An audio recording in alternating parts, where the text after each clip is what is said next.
We'll just go straight into the board.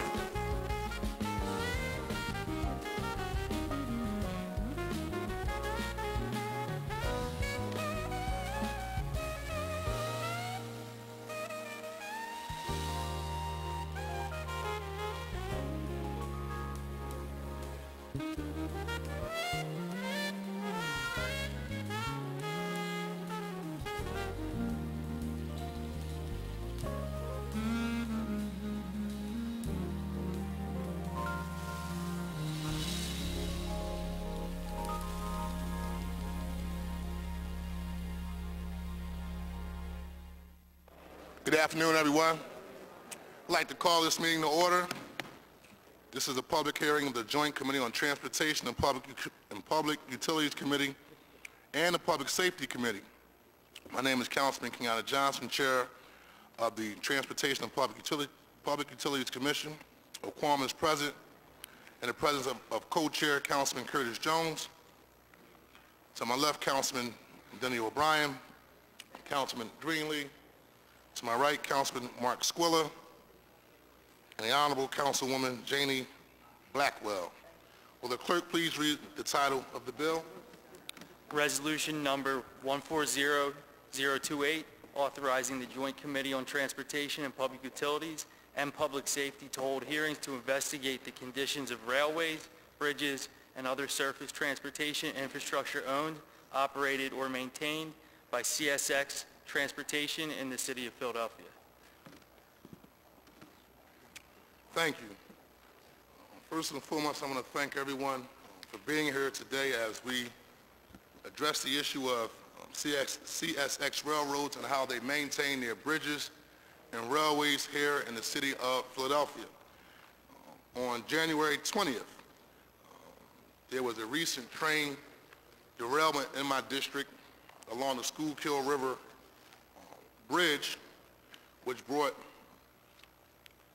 light to the issue of the maintaining of bridges and roads in the City of Philadelphia by CSX. But however, as a lifelong resident of South Philadelphia, former state representative, I have been approached by my constituents in South Philadelphia and Southwest Philadelphia regarding several issues and concerns regarding the maintaining of one particular bridge in South Philadelphia. We call it the 25th Street Bridge, which goes from Washington Avenue to Passyunk Avenue. And also, once elected as city councilman for the 2nd Councilmanic District, I spoke with numerous constituents in the Southwest Philadelphia part of my district that have always complained about the maintenance, repair, and the conditions of the railways throughout Southwest Philadelphia. And so today we're going to do a hearing with various city agencies and stakeholders regarding this issue, but more importantly, we have representatives here from CSX. Before I start, I'm going to introduce my co-chair, chair of the Public Safety Committee, Councilman Curtis Jones. And I want to also acknowledge we have a representative here from U.S. Senator Bob Casey's office, Ms. Cheryl Bullock. Cheryl, can you please stand, please? I want to thank you for being here as well on behalf of Senator U.S. Casey. I want to now turn it over to Councilman Curtis Jones. Thank you, Mr. Chairman, and I want to thank you for quickly bringing this to these chambers in a hearing to look at our public safety and as it relates to rails that run through every neighborhood just about in the city of Philadelphia. And so I appreciate you bringing the Public Transportation Committee into gear. I want to also say that to the public and to all of us involved is that we recognize that rail transportation of freight is an important part of the U.S., global, and municipal economy. But we also recognize that it must be done safely. With bigger, faster, longer trains running along railroads, lines, and bridges that in recent articles, over 300 of them have been classified as structurally deficient. We need to pay a lot more attention to A, how fast things are going, how heavy things are going through those particular infrastructures, but also the types of chemicals that we may not even be aware of in our daily travels as to what are going through neighborhoods. We don't have to look far to see the kinds of derailments and what they can do to destabilize neighborhoods and communities. We don't have to look far. Whether it's in Delaware or New Jersey, we have seen recent instances when accidents, and there are accidents, happen to have unintended consequences that are drastic and long-term for communities. So again, I want to highlight the fact that we are appreciative of the Chairman Johnson and his committee and working with us in public safety to have these hearings today. We look forward to the information that is presented, and we look forward to implementing that within the city's infrastructure. Thank you. Thank you, Mr. Chairman. Thank you, Chairman Jones. At this particular time, we're going to do an overview of playing news clip, and we have various photos that have been documented as it relates to addressing this particular issue relating to the maintenance of the 25th Street Bridge, as well as the issue surrounding the actual derailment of the freight train on January the 20th, as well as the maintenance of the railways of CSX in Southwest Philadelphia. And so at this particular time, we're going to start with the clip. The cargo train jumped the tracks above the Schuylkill River. This map shows exactly where it happened early this morning, the Schuylkill Arsenal Bridge. Our live Skycam network gives us a bird's eye view of the derailment. Right now, our camera on top of the Mellon building in Center City has been watching the scene all day. NBC 10's Chris Cato is joining us now from the Digital Operations Center. Chris, the NBC 10 investigators have been looking into today's derailment and how it's raising future safety issues. Yeah, Jim, and this is the scenario. This train was a long one. It was over 100 cars long, many of them carrying crude oil. 7 cars total derailed, and 2 of them derailed on that bridge over the Schuylkill River, obviously raising some environmental concerns. Now, CSX officials say that none of those cars are leaking. Crews have been working all day to figure out the best way to put those cars back on the track, and they tell us that could take a while. Now, this bridge where this happened was built around the turn of the century, and one environmental expert wonders if enough is being done to make sure that the aging infrastructure in this area can handle today's volume of trains and their cargo. Well, we have roads and bridges that are dilapidated. We have federal and state officials that unfortunately have dragged their feet for a long time to make sure we have the funding we need to repair and fix bridges and roads. And sadly, often it comes down to an accident like this or some other disaster before the right questions get asked and we get ahead of the curve. And listen to this. Mazur says that the industry expects to double the amount of oil being transported by rail through this region. And he says even with greater investment in infrastructure, he believes that there is still the possibility for accidents to happen, especially those caused by human error. We do not yet know the cause of this derailment here. Now, a CSX spokesman tells us that they are investigating and they're looking at things like this, the condition of the track, the condition of the railroad cars, and also how the train was being operated. And we continue to ask CSX questions throughout the day, and our investigative producer, Ed Dress, just got this response from Gary Cease, their spokesperson. We were asking about their inspection process of the track, and he tells us, quote, that they inspect the track regularly and they maintain it for safe and reliable operations. Now, coming up at 5, there is at least one local lawmaker that wants to know more about how those inspections are carried out and what CSX is doing to make sure something like this doesn't happen again. We'll have that lawmaker's response coming up at 5. Live in our Digital Operations Center, I'm Chris Cato, NBC 10 News.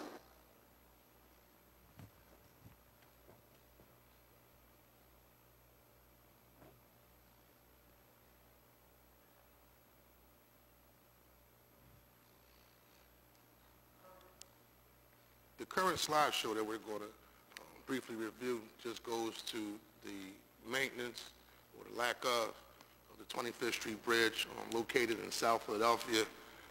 It's on the borderline between Point Breeze, South Philadelphia's Point Breeze, as well as Grays Ferry. On one side is the residential area known as Wilson Park, which is a PHA project home, which is a PHA homes, as well as a daycare center on one side of the street and prep charter school on the opposite side of the street, and various businesses along the bridge on both sides. And so one of the key issues have always been the lack of maintenance of this particular bridge, but more importantly, looking at it from a public safety issue. Oftentimes during the winter, large icicles form along the side of the bridge.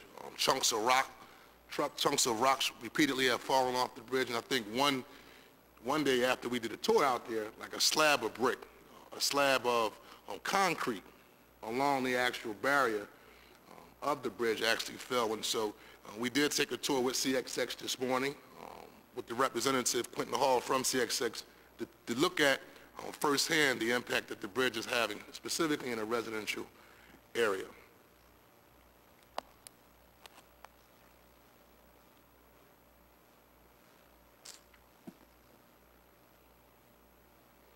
Okay, and at this particular time, we're going to start off by calling our witnesses.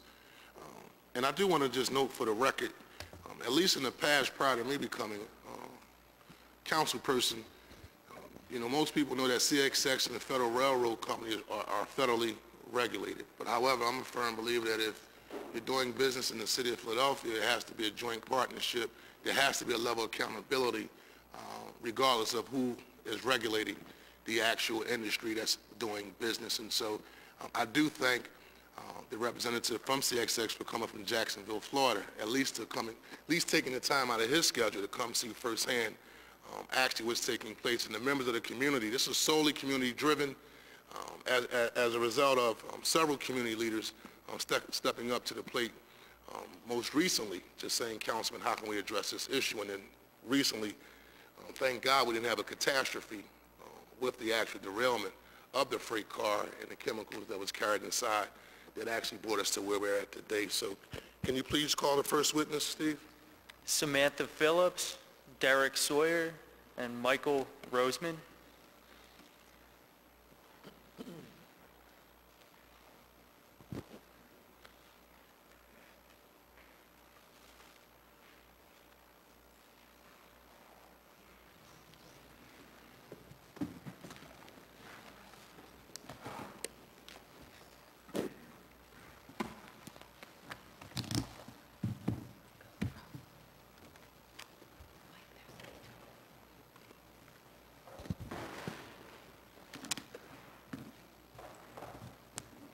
Thank you. Good afternoon. My name is Samantha Phillips. Sure.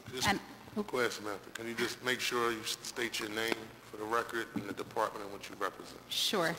Samantha Phillips, and I'm the Deputy Managing Director for the Office of Emergency Management. Joining me from the Fire Department are Deputy Commissioner Derek Sawyer and Chief Michael Roseman from the Hazardous Materials Administrative Unit. Thank you for affording me the opportunity to speak about rail safety in Philadelphia and provide an overview of what we have done to prepare for hazardous materials incidents on the rail infrastructure. I understand that there is increased interest and concern about the movement of hazardous materials into and throughout the city. In addition to this hearing today, hearings have been held within the Commonwealth and at Congress to explore the safety and reliability of the rail infrastructure and examine additional opportunities for enhancing public safety. During my testimony this afternoon, I will walk through the city's ability to manage hazardous materials incidents and outline opportunities for further planning and coordination. I will also discuss the work the Office of Emergency Management does with communities in Philadelphia to help them be better prepared for emergencies. The City of Philadelphia has a hazardous materials response plan. This plan was finalized in 2010 and is currently under revision with a completion date of April 2014. The Hazardous Materials Response Plan does not supplant department-specific operating policies and procedures, but rather outlines the coordination across city, Commonwealth, and federal agencies in the response, recovery, and remediation of hazardous materials incidents. Specifically, the plan outlines notification protocols, scene safety, and the establishment of command and control, hazard identification processes, response and decontamination operations, remediation, incident isolation, protection and public information, and a series of specialized protocols for unique circumstances, such as white powder incidents and coordination during major special events. The plans authored by the Office of Emergency Management are developed in a collaborative manner. While the final product is important, I believe the ongoing dialogue during the planning process is perhaps more valuable as it develops and refines partnerships and educates response agencies on roles and responsibilities and coordinated operations. In response to the increase of rail shipments of crude oil, the Office of Emergency Management was approached by CSX to further expand our partnership. In the near future, the city's Emergency Operations Center will have access to CSX's Secure Now system. Secure Now provides real-time information on trains and commodities, including all hazardous materials being transported through the city by CSX. The aid of this system will enable the city to quickly communicate train consist information to local emergency first responders at the site of a train emergency. Other than Washington, D.C., Philadelphia will be the only other city in the nation to have the partnership with CSX. We will continue to explore other areas for enhanced collaboration to include planning, training, and exercising. In addition to preparing city response operations, the Office of Emergency Management educates the community on personal and household preparedness. These workshops educate the community on sheltering in place, evacuating, recommendations for building shelter-in-place kits and evacuation go bags, and provide information on how the public will be notified during emergencies. We visit each police district once annually at minimum and are more than willing to come more frequently. We also continue to promote our emergency alert system, Ready Notify PA. Ready Notify PA is an email and text message alerting system which will be used to alert residents of dangerous situations. The Office of Emergency Management is responsible for sending emergency alerts and would like to continue to work with City Council members to encourage residents to join the system. Thank you again for the opportunity to testify. This concludes my formal comments, and I'd be happy to answer questions the committee may have. Thank you.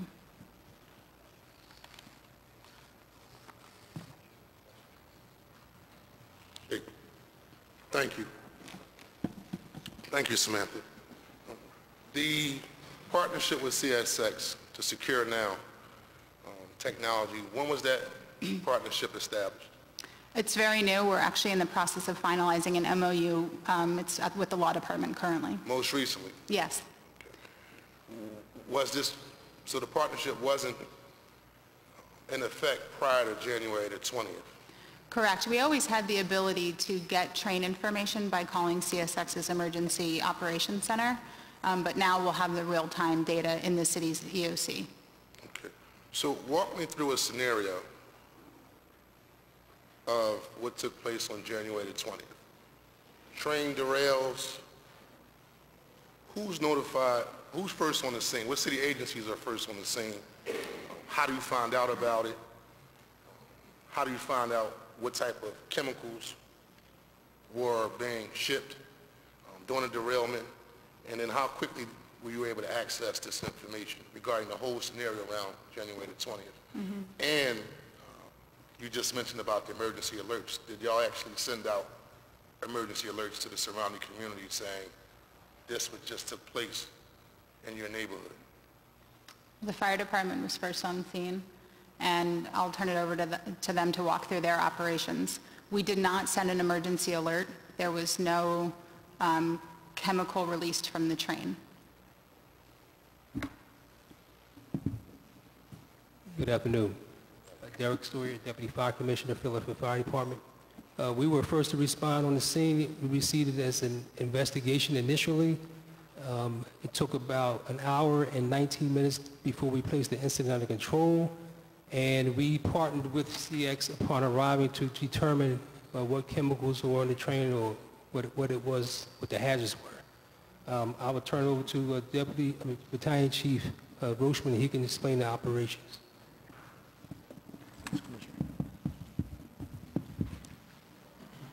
Good afternoon. I'm Chief Michael Roachman, and I am the commanding officer of the Philadelphia Fire Department's Hazardous Materials Administrative Unit. Just a quick background on my unit. We administer the state-required hazmat awareness and the hazmat operations courses to every cadet entering the Fire Academy. We also administer the state-required annual radiological response team training to our 14 companies that are radiological response teams and our 11 battalions. We plan, set up, and oversee every major hazardous materials exercise, of which there is at least one every year. We purchase, have repairs made, and replace the equipment that Hazardous Materials Task Force 1 utilizes. We supply CBRN survey teams, that's chemical, biological, radiological, and nuclear teams, to special events such as presidential and vice presidential and other dignitary visits, sporting events, the July 4th celebration, to name a few.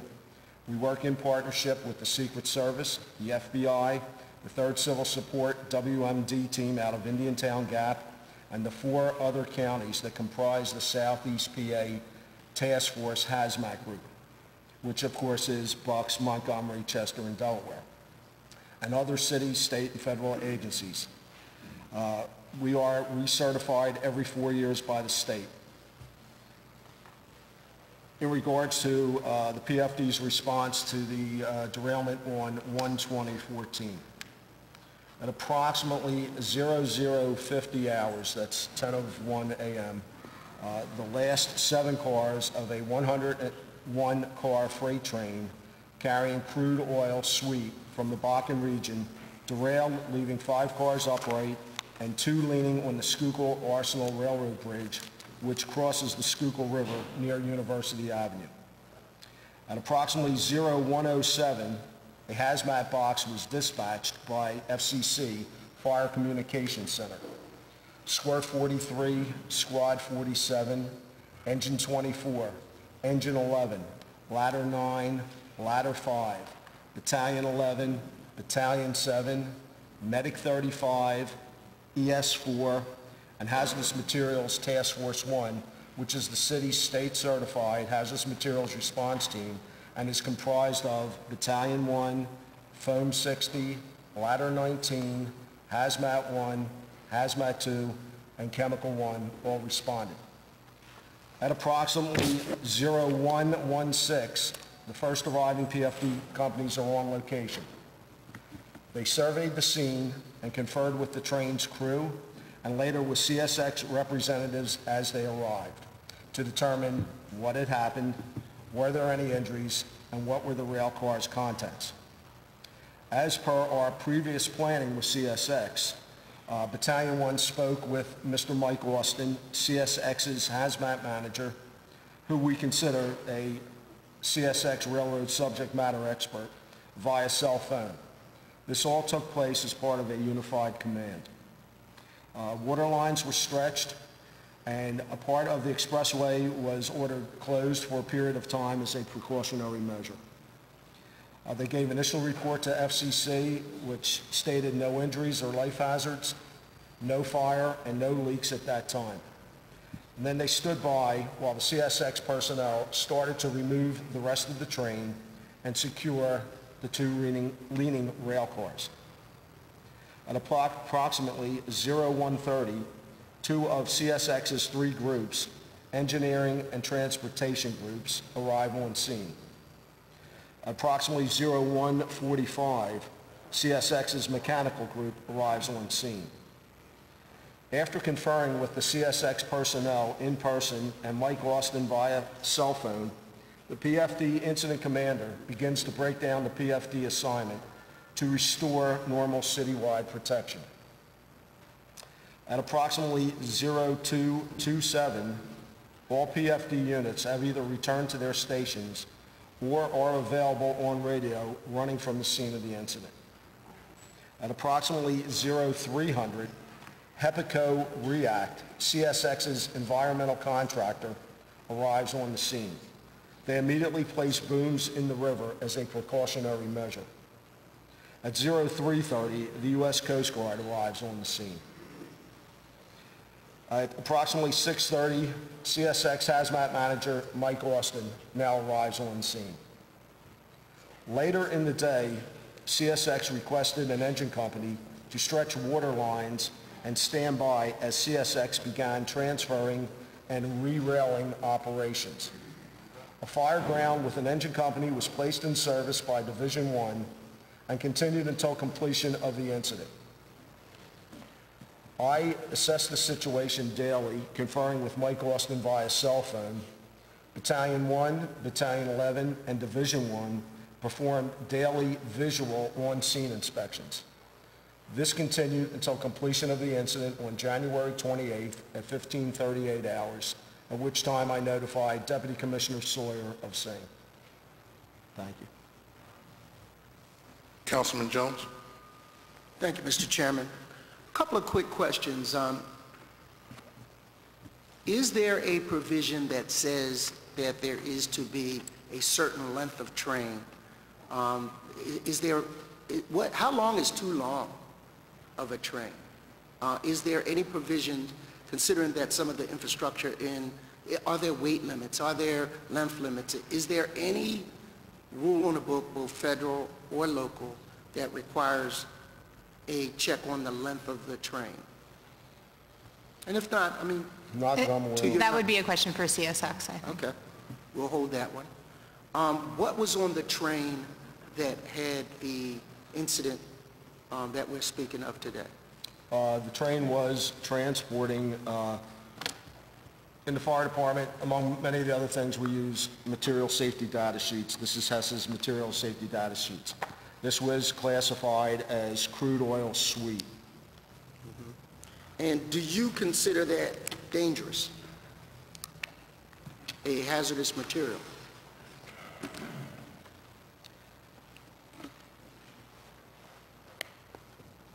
It can be considered a hazardous material, as gasoline or other petroleum products can be. If handled properly and safely, it's, again, no more hazardous than the transportation of gasoline and other products through the city. Well, you have to talk into the mic because... Oh, I'm sorry. Well, I do consider gasoline dangerous. That's just me. Are there any types of materials that if a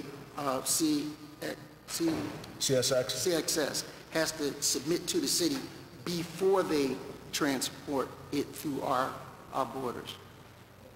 Are there any materials that you would consider dangerous enough or concerning enough that they should have to submit notification to first responders that this is coming through the city of Philadelphia? I'm unaware if there has to be formal notifications of materials coming through the city. Or in what quantities, that would not come under my purview. I can say this, Councilman, we train, and I am prepared to speak on the fire department's preparedness for a major railroad incident if you wish.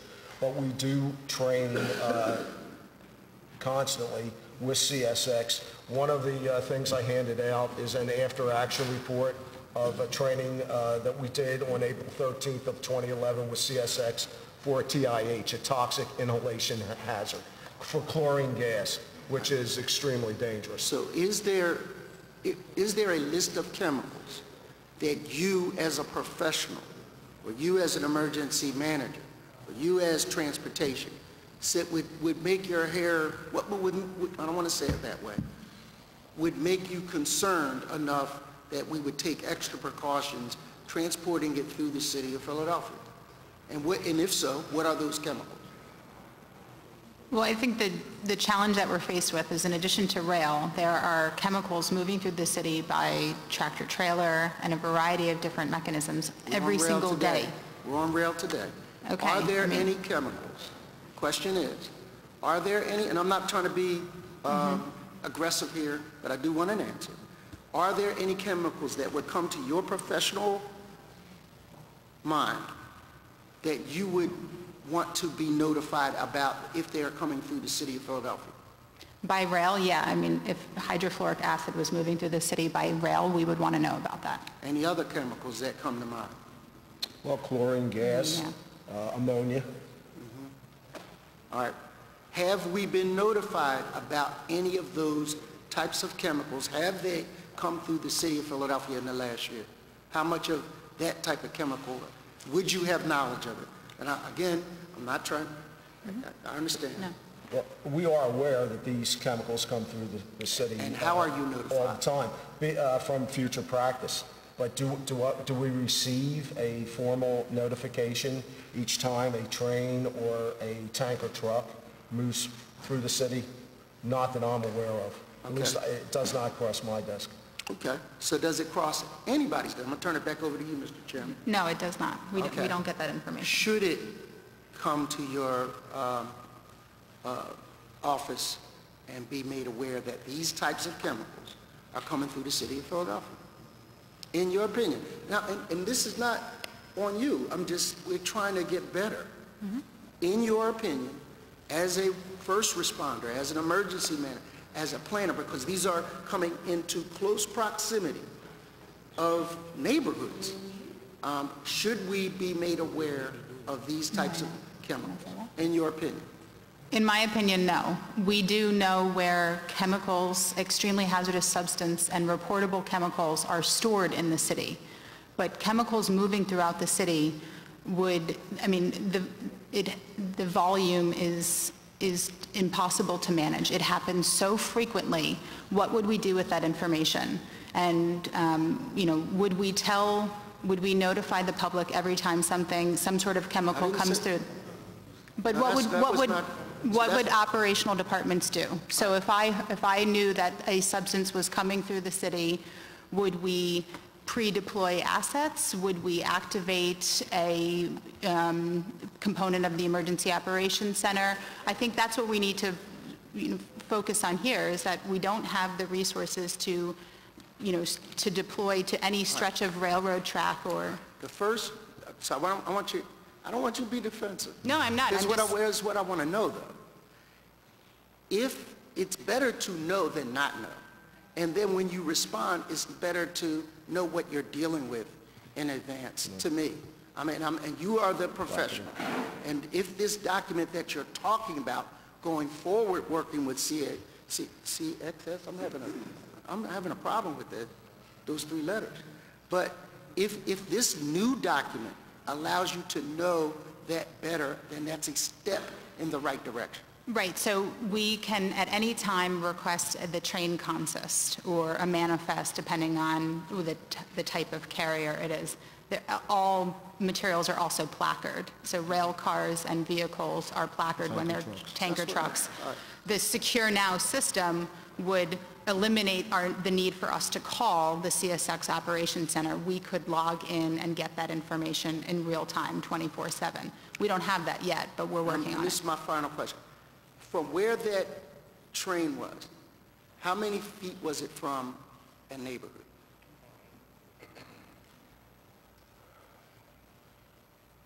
I don't know. I don't know. Over the water. Talking to the mic. Can't hear.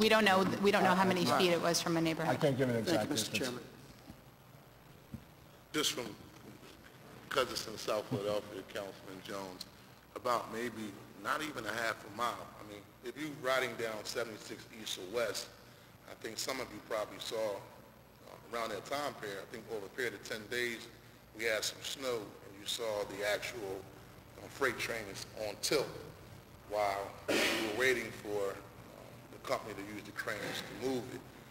About maybe, it's the Taneyville area of South Philadelphia, which is on one end, maybe a half a mile, right? You got the river, Schuylkill River underneath that actual bridge, and then you have the actual Taney Park and the 25th and Pine area. So about, half a mile, give or take.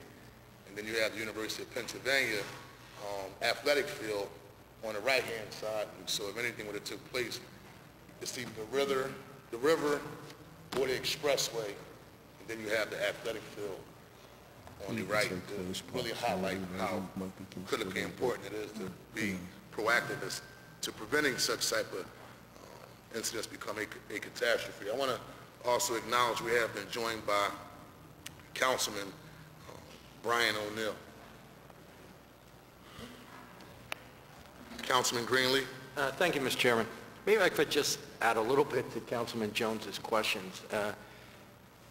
I think we all get concern raised by residents when they see certain materials going by the railroad. And talking about distance, I mean, I grew up where I could literally jump out my window onto the tracks. I never did it because I don't have too much athletic ability, but I could.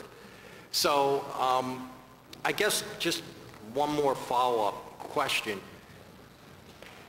What do you, if you had a wish list, if you could do it, what more information would you think you need? And I guess on a follow-up to that is, how much better prepared would you feel if you knew ahead of time everything that was coming through? You know, just time-wise, if you heard there was a derailment at 30th and Pennsylvania Avenue, okay, it's where I live, and you had something listed there and you knew, for example, some of those particularly hazardous materials you referenced earlier was there, how much more would that information help you time-wise, you know, preparation, you know, the things you might have to bring there, you know, that kind of thing, or people you would have to alert? Am I making sense? Do you want to go? No, go ahead. I mean, I think as the chief outlined, the response to this incident, you had the full complement of hazardous materials response agencies there in a very short period of time. They were on scene, you know, as quickly as they could get there. That response wouldn't have been augmented greatly based on what the product was. A lot of it is getting there and then doing investigation and looking at the placard. I mean, this Secure Now system is going to eliminate, as I mentioned, it's going to eliminate the step of calling the operations center, and we'll have it real time. But receiving a consist multiple times a day, every time a train comes through, you know, you have to know what car we're talking about. Okay. No, I understand. I was just trying to get at what, you know, if you had that information that Councilman Jones was talking about, how much of a difference would it make? You're saying that, in your opinion, it wouldn't make that much difference. No, I feel comfortable with the amount of information we have. I am more comfortable now that we can access it more quickly through the Secure Now system.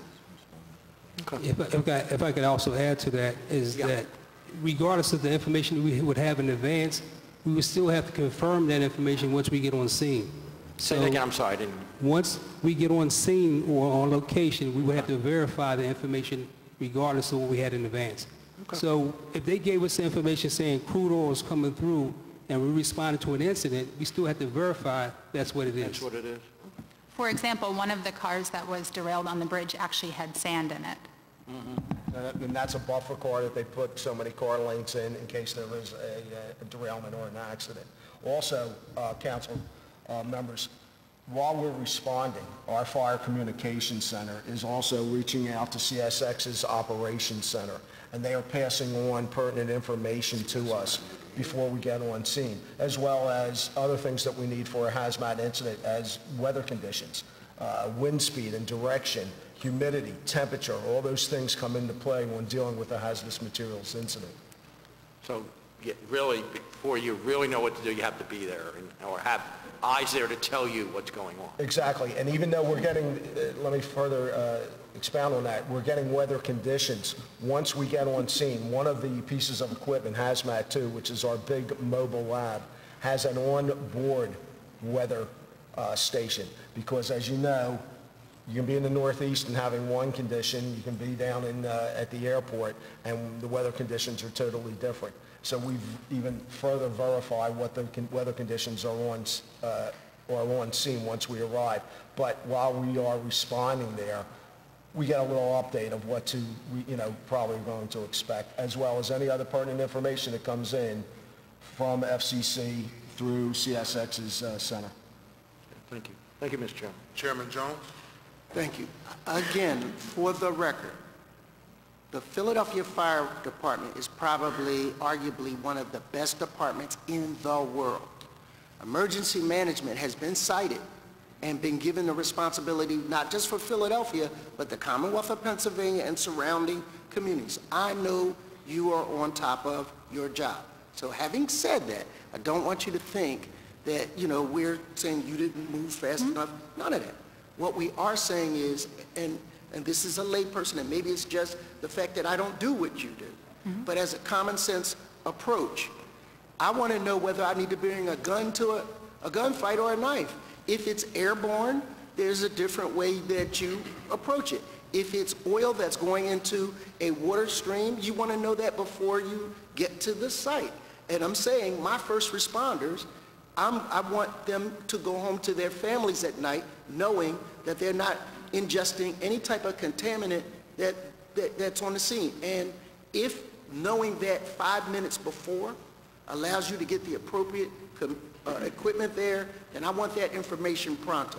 The second part of this hearing is going to be not just what's in it, but what it's riding on. And we're going to hold folk accountable for that. In post 9/11 environments, we need to be on top of our game because derailment, quite frankly, isn't that hard.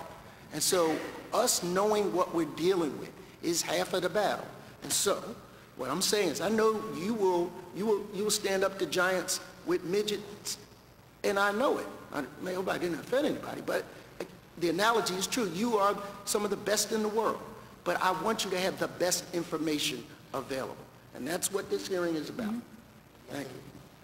Nothing's wrong with being short. It's not a short. I'm short. I think I agree with your statement that having advanced information is a good thing. It helps increase your situational awareness. But I would also add to that that the response that we sent to this incident would have been able to handle whatever we came across when we got there.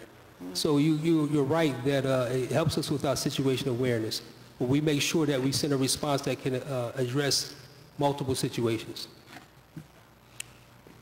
I take your credibility on that, but I also want to hold those who send things through our community. I understand it's an impractical matter, and I think that's the spirit of your comment, but with technology, with the ability to tweet anywhere and to have GPS on everything, it seems to me we can put together an advanced system that alerts you that, if 99% of the time it goes through our community, our borders without a problem, that 1% of the time, given when it went through, there should be an app for that you should be able to tell everything that's on every car. And if we're not there yet, it should be our goal to get there. Thank you, Mr. Chairman. Okay. Samantha, can you walk us through the, I know you just mentioned y'all are putting together a memorandum of understanding with CSX regarding the Secure Now technology. What would that technology entail? Would part of it be the collection of data regarding what's actually being carried on the freight, or is it just information regarding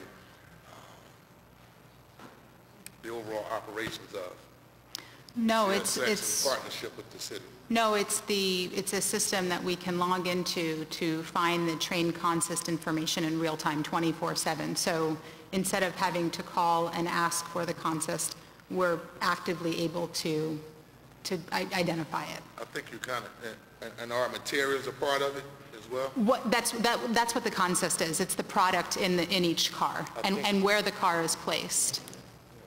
I think you're answering, at least for the future, the key question that the chairman is asking.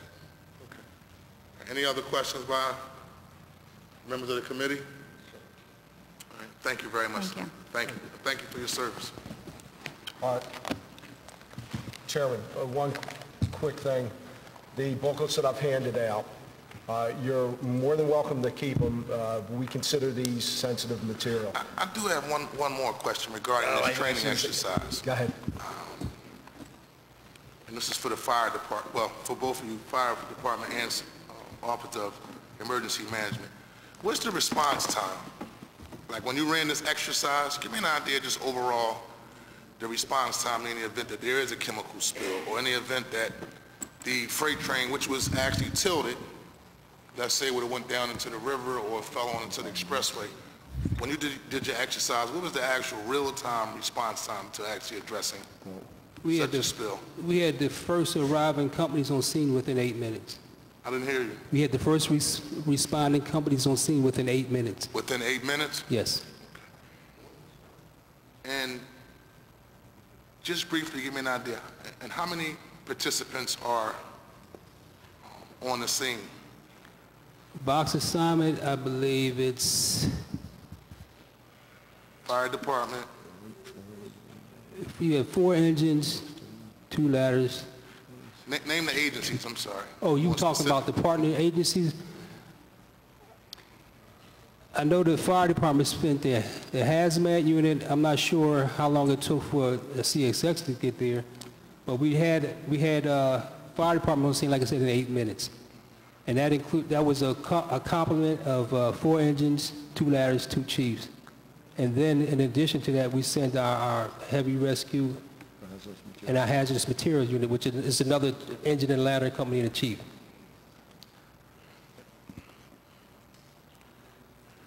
So I think you're asking not just the fire department wise, how long did it take for the other agencies to get on scene? Well, this is an overall rapid response team for the actual team as a whole. Like when y'all actually did this exercise, it's the Philadelphia Fire Department, and who else participates? What we've been doing is trying to include as many other agencies as possible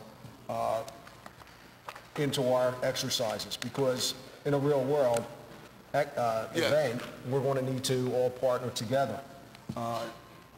Besides the CSX personnel, hang on, sir, let me find it. We had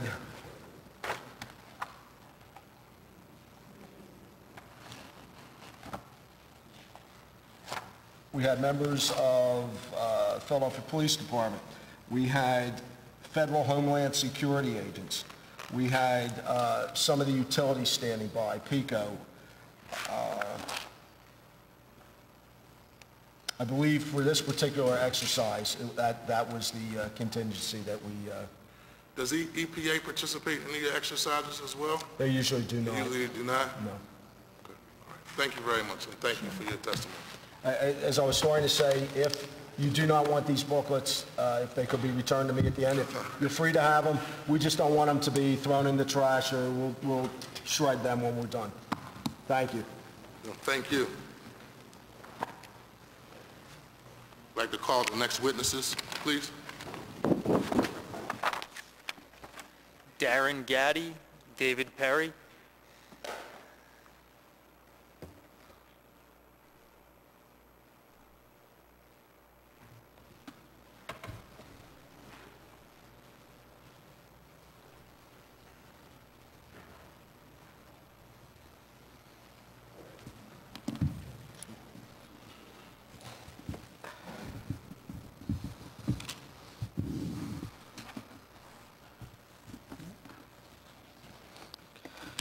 Good afternoon, Chairman Johnson, Chairman Jones, and members of the Committees of Transportation and Public Utilities and Public Safety. My name is Darren Gaddy, and with me is Commissioner Dave Perry, the Streets Commissioner. I'm the Chief Engineer and Surveyor for the Philadelphia Streets Department, and we're here to present testimony on behalf of the Streets Department for Resolution 140028. We have 163 major bridges in which the Philadelphia Streets Department has maintenance responsibility. Regular maintenance and inspection is key to keeping aging structures safe for all users. We are required to follow the National Bridge Inspection Standards administered by the Federal Highway Administration. These regulations apply to all publicly owned road and highway bridges. Bridges that carry railroads fall under the jurisdiction of the Federal Railroad Administration, also known as the FRA. Highway bridges are required to be inspected every 2 years. Bridges that are weight restricted, that have the postings like 10 tons, 20 tons, are inspected on an annual basis, and sometimes more frequently as determined by the engineer. The inspection reports record maintenance and repair items that must be completed and the time frame in which they must be completed. Safety-related repairs must be completed immediately. The FRA also has similar inspection requirements to our highway bridges. For example, the South Street Bridge, it's a brand new bridge over the Schuylkill River, is now inspected every 2 years. Just prior to its reconstruction, We were inspecting that bridge on a monthly basis in order to remove loose concrete that was located and removed before it fell onto the Schuylkill Expressway. The structure was not in danger of collapse, but falling pieces are a danger to the drivers below. During the winter and early spring months, concrete bridges are susceptible to spalling. This is when water gets into the concrete and freezes during the cold temperatures and expands, loosens the concrete, and then causes the concrete to fall off the structure. The CSX 25th Street Viaduct is experiencing similar spalling to the South Street Bridge. When we receive reports of spalled concrete, we immediately notify CSX as the owner of the structure for appropriate action. Thank you for the opportunity to testify on this important matter. We would be happy to answer any questions the committee has.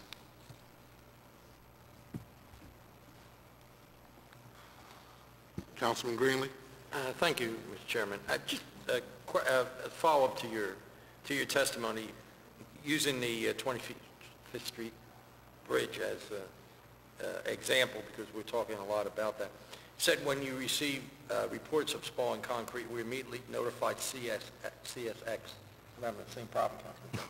CSX is the owner of the structure. What kind of follow-up is done with that? Like, is there a time frame given to them? How, like a regular violation to the city, you give a certain amount of time and then you follow up. And then the following question is, what authority do you have over them if they don't do it? All right. We don't have a set time frame for that. When we get reports of bridge problems, the first reaction is to investigate. Okay. And so the 25th Street Viaduct, we're familiar with that structure. We know it's owned by CSX. We get a complaint about it. We immediately call CSX and say, hey, we got a report about concrete falling off of the structure. You know, can you please investigate it? And we generally get a very quick response back for them saying that they are on it, and they'll immediately send someone out to investigate. We do not have any actual authority over the railroad. They are governed by the Federal Railroad Administration. But you would say that you usually get what you call a reasonable response? Yes. On those kind of? Okay. Thank you. Thank you. Quick question, Mr. Gotti. So, the actual bridge where the derailment took place, are you saying it's not under the city's jurisdiction to inspect that bridge as well as the 25th Street Bridge in terms of the safeness of those two bridges? No, we do not perform inspections on those bridges. They're required to be inspected by the owner of the structure. And what are our city's regulations in terms of requiring a private company that's doing business in the city of Philadelphia to inspect, maintain, and repair their bridges or railways? I don't think we have any regulations for that. There are city code regulations for property maintenance, but we don't have anything specific. The streets department doesn't have anything specifically for these, and that's mainly because these structures are regulated by federal agencies. So the city of Philadelphia doesn't work with the Federal Railroad Administration to make sure that these private companies that own bridges or railways in the city of Philadelphia are, one, inspecting their bridges and their railways for safety, two, making sure that their bridges and their railways are repaired, and three, most importantly, making sure that their bridges and railways are safe. So there's no accountability, just okay, because in the past it's been let's pass the buck. I'm just being frank with you. Rather it's your administration or the past administration or the administration before, because I know with this particular bridge, in my district, they've been dealing with this issue for more than 30 years. And I'm sure people will testify to it.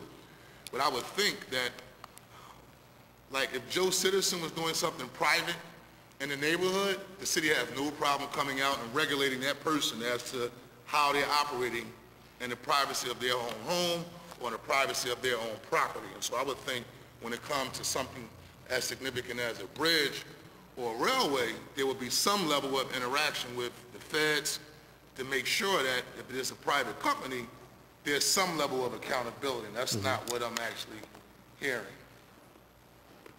We don't have anything formally in place. We do have regular discussions and conversations with the railroads, and we haven't, in my time, have not had any reason to doubt that these regulations aren't being followed. One of the main reasons is with the FRA and FHWA, funding is tied to those reports. And if you don't have your reports in, you don't get money. So there's a real incentive for both us and the railroads to make sure that we have these inspections done and reports submitted so we don't jeopardize our funding sources. I want to take and I'm going to turn over to to Chairman Jones in a second, but I'm going to also take a liberty and ask Larry Kish, Deputy Regional Administrator for the Federal Railroad Administration, if he can come to the podium for a second, to the panel. If you can, Larry.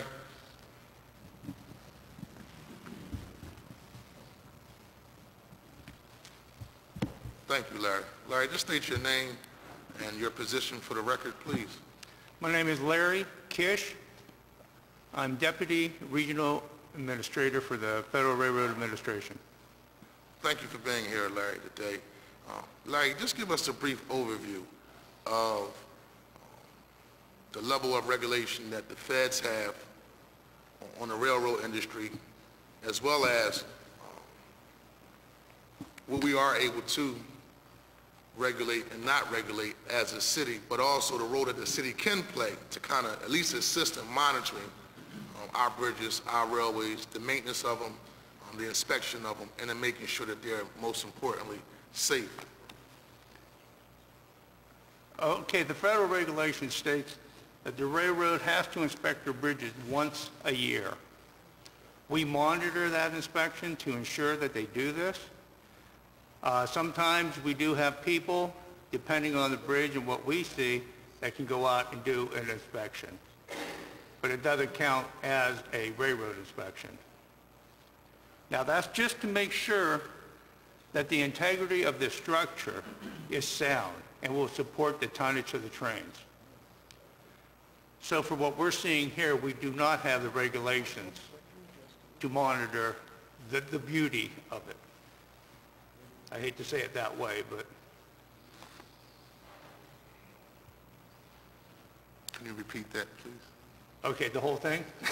No. Okay, our federal regulations says that the railroads must inspect their bridges once a year. Once a year, yes. Yeah. We do monitor that, and we do have people employed by the Federal Railroad Administration that can go out and look at these bridges and inspect to make sure they're being inspected properly. We do monitor their inspections and their records to see who has done the inspection, if they're qualified to do the inspections. Most of the time it could be an engineering firm or the railroad themselves that do have a PE, a professional engineering degree. So we do monitor that. And like I said, that's only for the integrity of the structure to support the weight of the trains. And in terms of the actual city's role, in terms of local government, what is the actual role that the city plays in terms of how we monitor, or for the lack of, not monitoring the inspection, the maintenance of our bridges and our roads? I'm sure if they wanted to, they can come to us for the inspection records.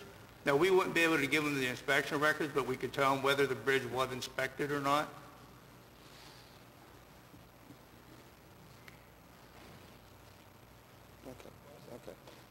Okay. Chairman Jones. Thank you very much. Don't go anywhere, because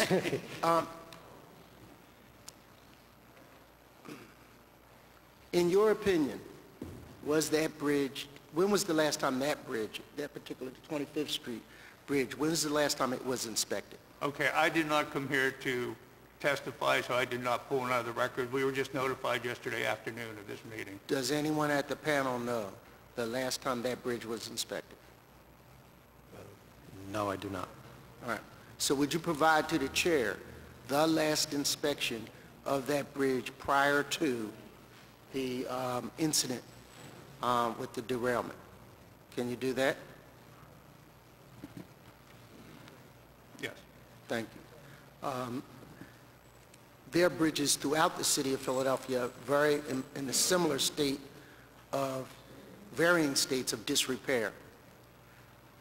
My question becomes, how do we approach this? And what is your suggestion on how we should approach this to get a bit more attention to these bridges in the city of Philadelphia? Is there anything you could offer us by way of suggestion? As a federal representative, now I don't have a opinion on this, but I can tell you there has been other cities, Cleveland, Ohio, and Pittsburgh, Pennsylvania, that has partnered with the railroads and actually got some beautification done, painting and stuff like that. But, you know, you could reach out to them. Cleveland, a real prime example, I've been up there a few times talking to them, and they've actually worked with the railroads. So by way of a city, how would you give us a grade by way of our current state of affairs with bridges? If you had to give us a grade.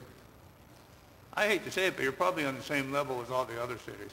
And what grade would you give all the other cities? Medium to poor.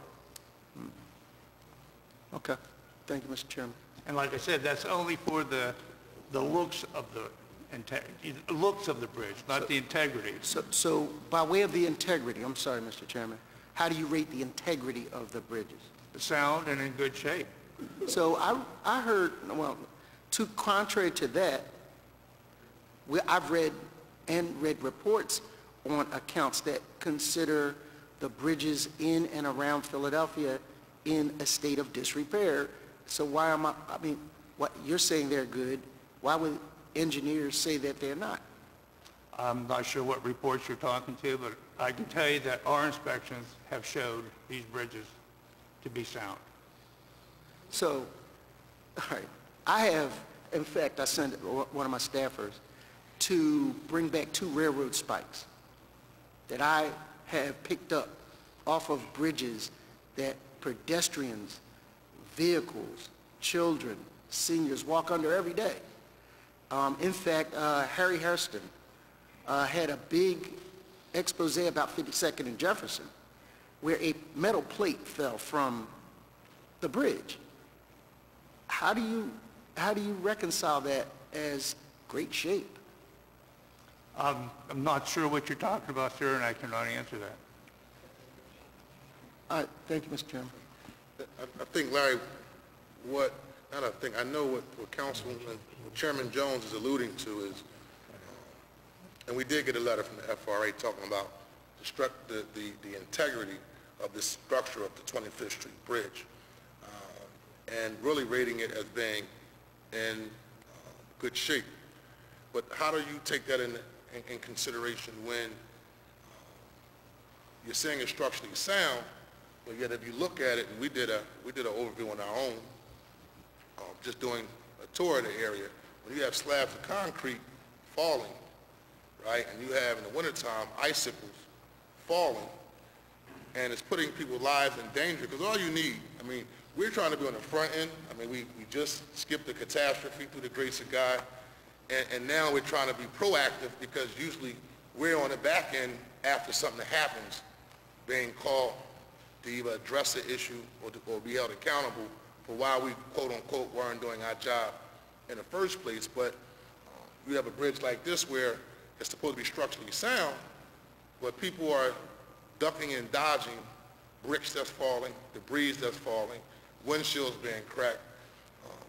And all you need is for one catastrophe to happen to say, okay, now how do we get to this point? So how does the FRA deal with that aspect? Similar to how the councilman is saying, well, you may say this railroad is structurally sound, this railroad bridge, but if he's bringing in 2 railroad nails that he didn't go pick up and take them out himself, obviously shows that it could be a catastrophe waiting to happen. And I know you didn't come prepared, you just came to observe what's going on, but from your expertise, your professional response would be... Okay, the FRA is responsible for the safe operations of trains. So as long as that train can operate safely over that sound bridge, this is what we regulate. We also have regulations in there about, like you're saying, the spikes. There's regulations, so many spikes per rail length. And as long as they're within their standards, it's a safe operations. Councilman Greenlee, thank you. Thank you, Mr. Chairman. I guess then the question to any of you, obviously, if pieces of the bridge are falling off, something's wrong, okay?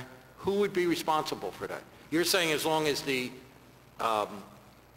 in your opinion, the railroad is safe to travel on, that's basically as far as you go. Is that a fair statement?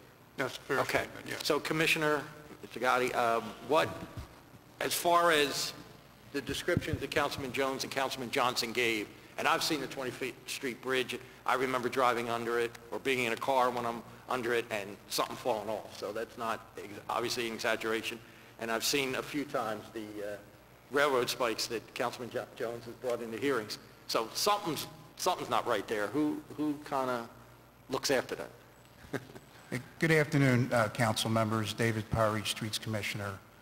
Ultimately, the owner of the structure is responsible for inspecting and maintaining a bridge in a state of good repair. So if there's any loose concrete on the 25th Street Viaduct Bridge, it would be CSX's responsibility to inspect it regularly and make sure that any loose materials are removed promptly. The Streets Department does not have a regulatory role over these other railroads, such as SEPTA. We don't have regulatory responsibility over other bridge structures such as PennDOT. All these different bridge owners act independently and act in a responsible manner to maintain their structures in accordance with the federal standards that are out there regulating a state of good repair. But now, there was talking about the plate that fell. Mm-hmm. We had done an investigation on that plate on the 52nd Street Bridge and made a determination that the plate actually was thrown off the bridge. It wasn't a piece of material that fell from the underside. Mm-hmm. So we wrote letters to the, I believe it was Amtrak, owned that particular bridge, to alert them that they have a security issue on that bridge. They need to make sure that kids or other folks are not getting up there throwing materials off the bridge. Because the type of material that fell is something that is on the track area attached to the top of the bridge. It's not something that can fall from the underside of the bridge. So there's a whole lot of issues at play here. Spalling concrete, loose debris that's up on the bridge. It all has to be looked at holistically. Okay, I got it. But I guess the railroad spikes didn't get thrown by somebody. They probably fell off, right? I knew he'd have it here. But they couldn't fall through the bridge. They were probably thrown off the bridge. The spikes too? I would, in my opinion, I think they were. No, go ahead, David. I'll pass it to Councilman Jones. I mean, because if you look at the aerial photographs of the bridge, of some of these bridges, you'll see a lot of loose materials just sitting around on the bridge. They need to be cleaned up so that if you got kids up there, what do kids do? They grab things, they throw them around. I mean, a spike can't fall through the bridge unless there's a giant hole in the bridge. I want to acknowledge the presence of Councilwoman Cindy Bass, Chairman Jones, then Chairman Bass. Thank you. Amtrak's inspection, this is according to an article Amtrak's inspections of 302 bridges in southeastern Pennsylvania shows that 143, 47% received a poor or low marks for such defects as deteriorating metal plates or decaying stone walls. Some have eroded support piles, and others badly worn graters, and et cetera, and et cetera. This is a report about our bridges in the city of Philadelphia. Kids didn't throw these spikes off of that. They were on, if you're talking about 50 feet and this projectile falls down, it could be lethal. So, and even if you are right that somehow somebody should be cleaning up these bridges, who should do it? Who's responsible? I mean, to answer that question, it's the owner. The owner of the structure needs to maintain that. Who's the owner of the structure? On the record, who is the owner of the structure? I believe the 52nd Street Bridge was Amtrak. Okay. So in cases of, let's just say, whoever owns the bridge is responsible for its maintenance, cleanup, and repair. Correct? That's correct. Thank you, Mr. Chairman. You're welcome, Mr. Chairman. Councilwoman Bass? Thank you. I just have a couple quick questions. So, is there a listing of like bridges and similar roadways and broken down maybe by council district so that we can know what bridge and who's responsible so that, we don't have to go through this exercise? Do you have that sort of data available? Yes, we have a database of bridges located in Philadelphia. And who the ownership is? Yes, we have the ownership. So you can provide that to us? Yes, we can. To the chairman? Okay, great. I just wanted to follow up also on Chairman Jones's questioning, because it does seem to me, if you recognize that there are loose spikes and loose debris and all of these things that could be problematic. If someone gets their hands on them, if a kid gets their hands on them, throws them overboard, you could hurt someone, you could kill someone.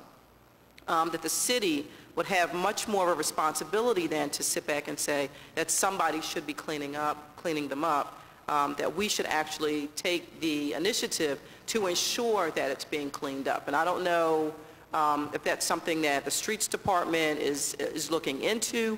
Do you see that as something that, is a possibility in the future? I know that you said that there is no regulatory role, but at the same time, there has to be some liability and responsibility from the city for these structures.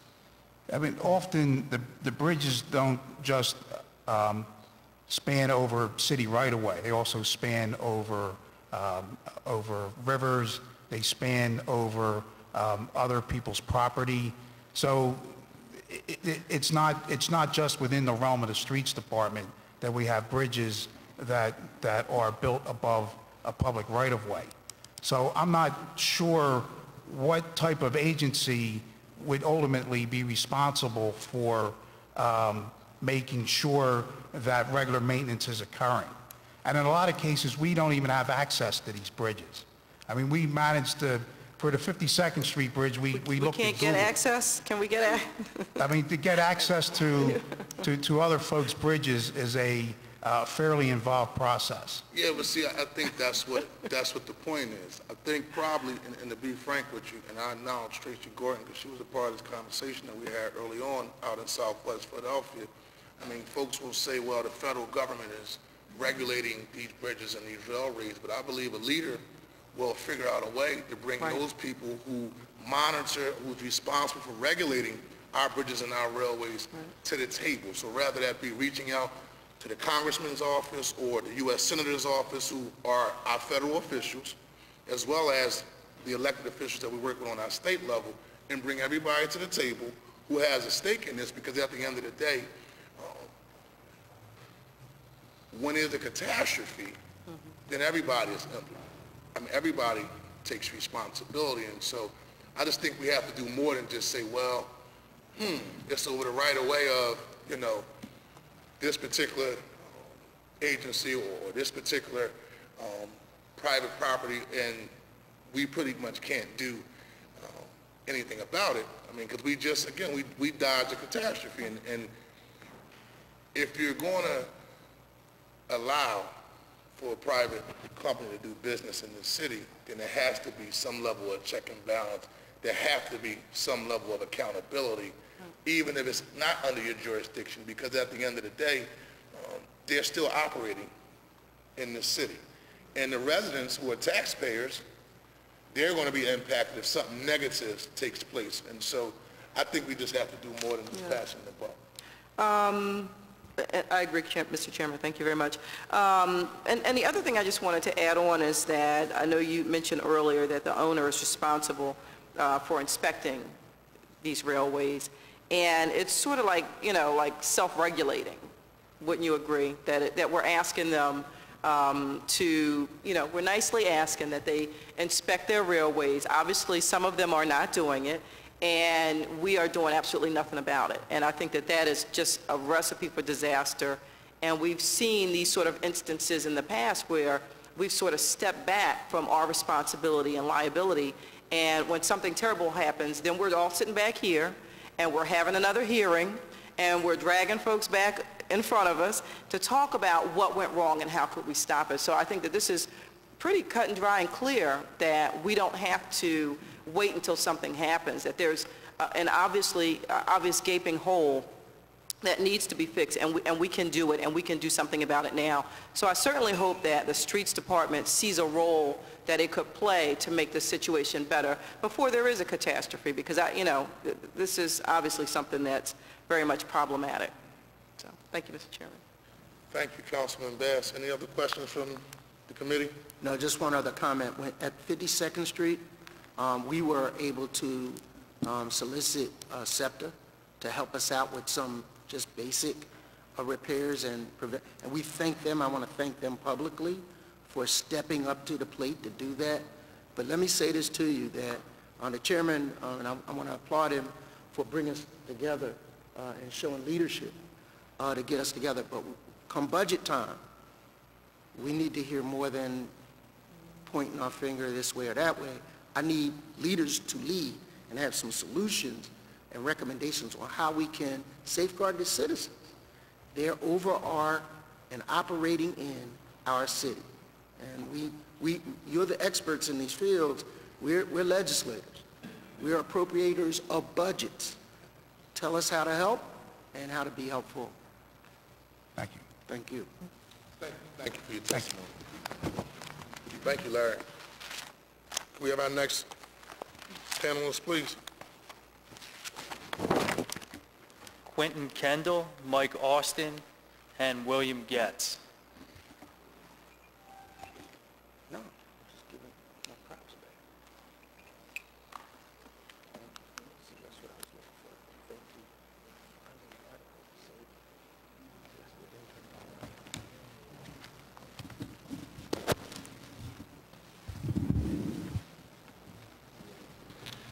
Good afternoon, Mr. Chairman, Mr. Chairman, Councilman Greenlee, Councilwoman Bass. Thanks very much for hosting us this afternoon. We do want to come in and discuss CSX's role in safely and efficiently moving freight in and out of Philadelphia.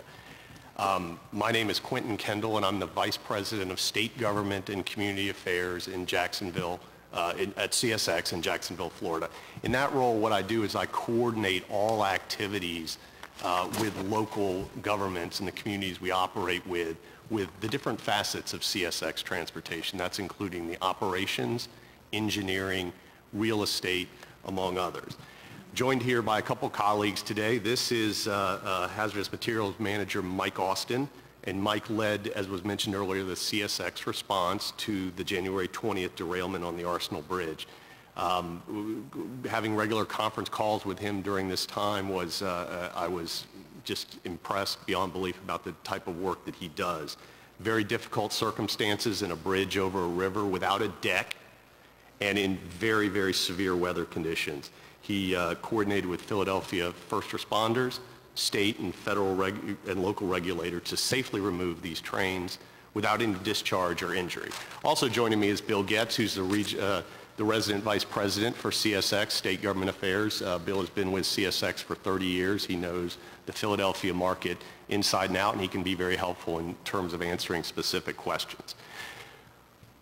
We greatly appreciate the fact that rail safety is a topic of concerns for citizens here in Philadelphia and frankly across this nation. As a result, we've taken some independent actions, and we continue working in partnership with the federal government and the American Association of Railroads, or the AAR, to help ensure that safe rail transport becomes even safer. One of the core values of our company, and something that's printed on every internal piece of material that CSX employees get, is safety is a way of life. And we do maintain a steadfast commitment to the safety of our operations and the communities in which we operate. Now, we recognize that, especially because of the derailment of a hazardous material train here in Philadelphia, it's prompted questions and concerns within this city and across the country. And while there were no injuries or leakage as a result of the derailment, we understand it truly heightens the awareness about the potential risks associated with hazardous material shipments and rail infrastructure here in Philadelphia. We understand it. And while the U.S. freight rail industry overall and CSX specifically have made significant reductions in train accidents involving hazardous material, I would say the data shows 91% reduction in incidents since 1980 and 38% reduction since 2000. We realize that even one single incident is one too many, and we've got to do better to correct that. As I've said, CSX's first priority is the safety of its employees and the communities in which we operate.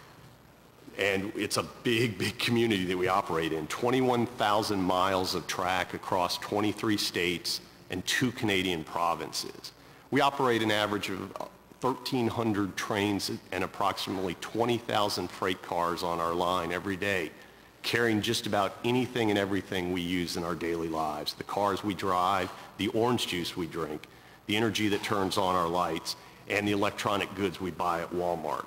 So annually, we move probably more than 6 million carloads of finished products and raw materials. Now in Pennsylvania, we operate and maintain nearly 2,000 miles of track. And that equals out to about 1.8 million loads of freight moved in or out or through the Commonwealth each year. And tying back to this particular incident, we're a crucial supplier to the refineries in eastern Pennsylvania, which have seen a resurgence with the rapid rise of domestic crude oil production. This resurgence is having a profound impact on Pennsylvania's economy, reviving the state's energy sector, spurring job creation, and driving economic development. We're proud of our partnership with these companies, which have created 100 new jobs and saved over 1,000 more. And we work with them constantly, and they too are committed to the safe transport of their products. But that said, because of this new business, we recognize that new attention needs to be focused on our infrastructure and our operations, because when we do have incidents like we had in January 20th, people get concerned, and we as a railroad need to be responsive. So with our partners, we must ensure that the safety of our people, our communities, and our environment is a top priority here. So in Philadelphia, we unambiguously believe in this city's economic future, and we're continually investing in that belief. Over the years, you may have noticed other transportation companies have downsized their presence in Philadelphia and moved elsewhere. CSX, on the other hand, we've doubled down here. We have the only rail intermodal terminal operating in the city. It's a modern facility located directly across the street from the Port of Philadelphia. This year, we'll complete a multi-year $30 million program to remove overhead clearance impediments so that modern double-stack trains can serve Philadelphia, making this port competitive with other ports on the East Coast. Additionally, Philadelphia is host to one of our primary hubs of our TransFlow system, the largest rail-to-truck network in North America, and we have heavily invested in that facility over the last few years as well. So in recent years, many policymakers have described an emerging rail renaissance to offset highway congestion and efficiently meet the growing demand for consumer goods by the American public. For CSX, Philadelphia is and will continue to be a major part of our renaissance. So getting into infrastructure, we reinvest heavily into our track and infrastructure to ensure a safe, reliable, and efficient rail network. Our capital investments, which include tracks, bridges, equipment, and technology are projected to be an estimated total of $2.3 billion this year. And longer term, we've committed to invest 16 to 17% of our revenues back into the business. That's 5 times more generally than the average manufacturing company.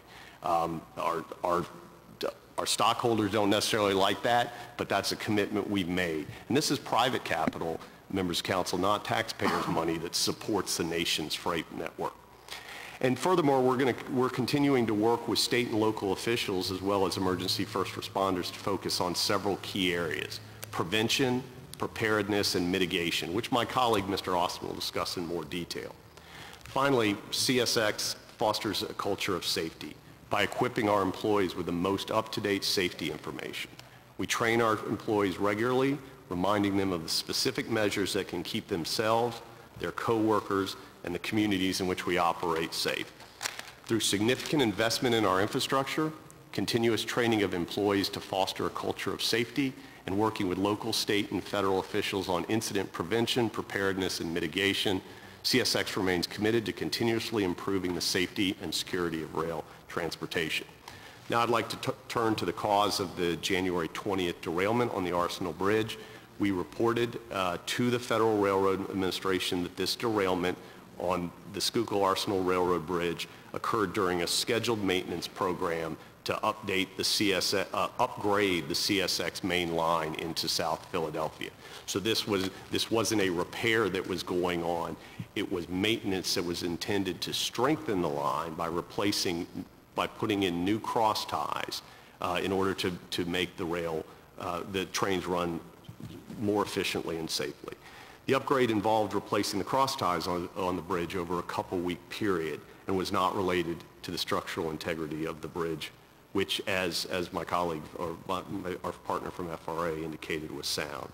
During the upgrade, train speeds on the bridge were reduced to 10 miles an hour from the posted speed of 15 miles an hour. That shows some of the safety mitigations that we take as we're doing maintenance work on the railroad. But as to the cause, prior to the derailment, the crew performing the upgrade finished the work without following CSX engineering protocols, which specify the procedure for sufficiently anchoring temporary fasteners to the ties. So spikes to the ties, as you had, Chairman Jones. Permanent fasteners were to be installed at the completion of the upgrade work, but in this case, this was temporary fasteners that were not applied properly. These protocols are included in a written rule book that our maintenance employees are tested and trained on at least twice annually. So this finding of cause is subject to official review by the FRA. What we did in the aftermath following the derailment was conducted an internal safety blitz amongst our employees to review proper engineering procedures with all teams involved in maintenance and upgrade work. The most recent inspection of the bridge occurred in September and October of 2013 of the Arsenal Bridge, and the bridge was found to be structurally sound. Just a note on the inspections, we do use certified structural engineers to do these inspections. Following the removal of the derailed cars, the bridge was subject to a thorough re-inspection before it was put back into service. It will be re-inspected again in 2014 as required under FRA regulations. And to emphasize, the derailment occurred because of an issue with the track, specifically the cross ties, and not the bridge. So from this perspective, this type of derailment could have happened on track, on ground. It had the fact that it was on a bridge made it a little bit more challenging for Mr. Austin to mitigate, but in fact, it was a track issue which could have happened on ground or, in this case, in the bridge. Now, Councilman Johnson, you had asked me that we discuss what CSX does in the case of derailment, and our partners here in the city of Philadelphia talked about that. So I'm pleased Mr. Austin could join us today to discuss the response to this particular derailment and how we respond to hazmat incidents generally. If you don't mind, I'll have Mr. Austin provide some remarks. Good afternoon. Can you hear me? Good afternoon. Good afternoon, Mr. Chairman and members of the Joint Committee. My name is Mike Austin. I'm the Hazardous Materials Special Agent responsible for responding to hazardous materials incidents that involve the release or potential release of hazardous materials and environmental contaminants in an assigned territory in the Mid-Atlantic region. Additionally, I'm responsible for protecting the National Strategic Rail Network, vital to the nation's defense and interstate commerce, as well as providing protection to ensure the safe workplace for our employees, contractors, customers, and the public.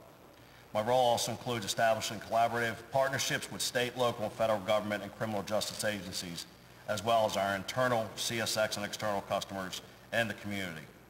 One of my primary job functions is to assist local first responders understand how to prepare in the unlikely event of an incident involving hazardous materials on the railroad through outreach and training.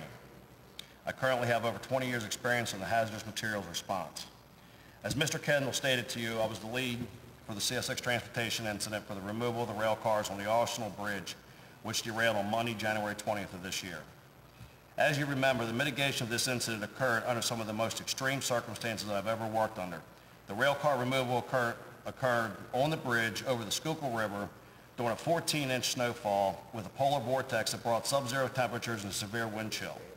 I coordinated all efforts directly and or indirectly with partners at all local levels of the government. That included the Philadelphia Fire Department, Philadelphia Police Department, Pennsylvania Emergency Management, the Office of Emergency Management, and United States Coast Guard.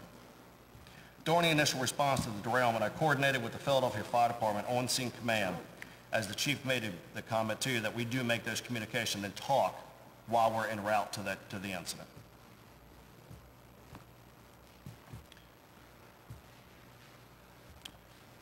On scene, after the determination was made that there was no release that occurred from the 6 tank cars of crude oil and 1 hopper car of sand, it was still my priority to ensure that there was no release occurred. As part of the contingency planning in the event of a release, the decision was made immediately, as the chief said, placed contaminated booms in the Schuylkill River up and downstream. Additionally, the tank car and box car that were leaning on their sides were secured to the bridge structure. After an in-depth damage assessment of the derailed cars and bridge structure, it was determined that the safest way to handle the derailed cars was to empty them first prior to removing them from the bridge. With that being said, the sand was removed from the hopper car and approximately 150,000 gallons of crude oil was safely transferred to our other tank cars that were located off the bridge. The entire team that responded to the derailment consisted of 1 local hazmat response contractor, 2 environmental consulting groups, 1 air monitoring firm, 3 rear railing contractors, and CSX forces to include hazardous materials team, police departments, transportation, mechanical, and engineering. A total of over 100 people worked around the clock tirelessly for 8 days through extreme weather conditions without any injuries or releases. To safely mitigate the incident, the last rail car was removed from the Arsenal Bridge at 3:58 p.m. on Tuesday, January 28, 2014. Thank you, Mike. So let's talk about prevention. How do we keep things from happening on the railroad? So North American freight railroads have over a century of transporting commodities with a wide variety of risk, including hazardous materials. As common carriers, which railroads are, which represent a safer alternative for transport than trucks, railroads are subject to significant federal safety regulation of every critical operation. Such oversight provides a uniform, consistent body of regulation to interstate commerce that crosses many state boundaries and municipal borders. So while the federal safety regulation of railroads is well established, the movement of large quantities of crude oil by rail is new. Commodity itself is also somewhat new, developed by extraction technologies perfected only recently. Again, we understand and appreciate how the movement of a new product can cause concerns. So the freight rail industry, not just CSX, in partnership with the U.S. Department of Transportation, is undertaking a top-to-bottom review of how oil is moved by rail, recognizing that the increase in volumes that we've seen moved by rail requires a fresh look at procedures and a fresh look at infrastructure. We are absolutely resolved to put into place equipment, standards, regulations, practices, and training to ensure that all commodities handled by railroads are handled in the safest manner possible. I want to talk about a number of recent voluntary and formal regulatory actions that have been introduced to help prevent train accidents from occurring and to mitigate those in the case that they do. For many years, CSX and other railroads have worked with federal regulators, state and local officials, first responders, energy producers, rail car owners, customers, and communities to make the safe transportation of hazardous materials even safer. And we'll continue to work collaboratively with the industry on steps to further enhance the strategy of transporting hazardous material by rail. This February, the United States Department of Transportation and major U.S. freight railroads executed an agreement instituting new voluntary operating practices to help ensure the continued safe transportation of unit trains, specifically of crude rail. Emphasizing the importance of this issue, U.S. DOT Secretary Anthony Fox, a member of the President's cabinet, was personally engaged in the negotiation and development of these new practices with railroad executives. So the components of this agreement, under the components of this agreement, CSX and other railroads will conduct internal track inspections using sophisticated geometry rail cars and perform additional internal rail track inspections beyond what is already required by FRA inspection standards on mainline routes where crude oil trains operate. So currently the regimen is we will have people examining and inspecting tracks visually twice a week. Now we will, and currently we also twice a year use technology to determine the quality of the rail. We have what we call a geometry car, which under current rules run over rails twice a year to look at the track structure, including better measurements of alignment, gauge, and ride quality. We're adding an additional, so it'll be 3 a year on that. And then also there's the ultrasound testing of rails done by what we call Sperry cars. We do those 2 times a year, and it's an ultrasonic test to see if there's any defects or fissures in the rail. On crude routes, including here into Philadelphia, we will now do that 3 times a year. We're also going to equip all crude oil trains with an end-of-the-train device which allows the train crew to apply brakes on the train from either the front or the rear of the train in order to stop it faster. This is an added safety feature that you'll be seeing here in Philadelphia.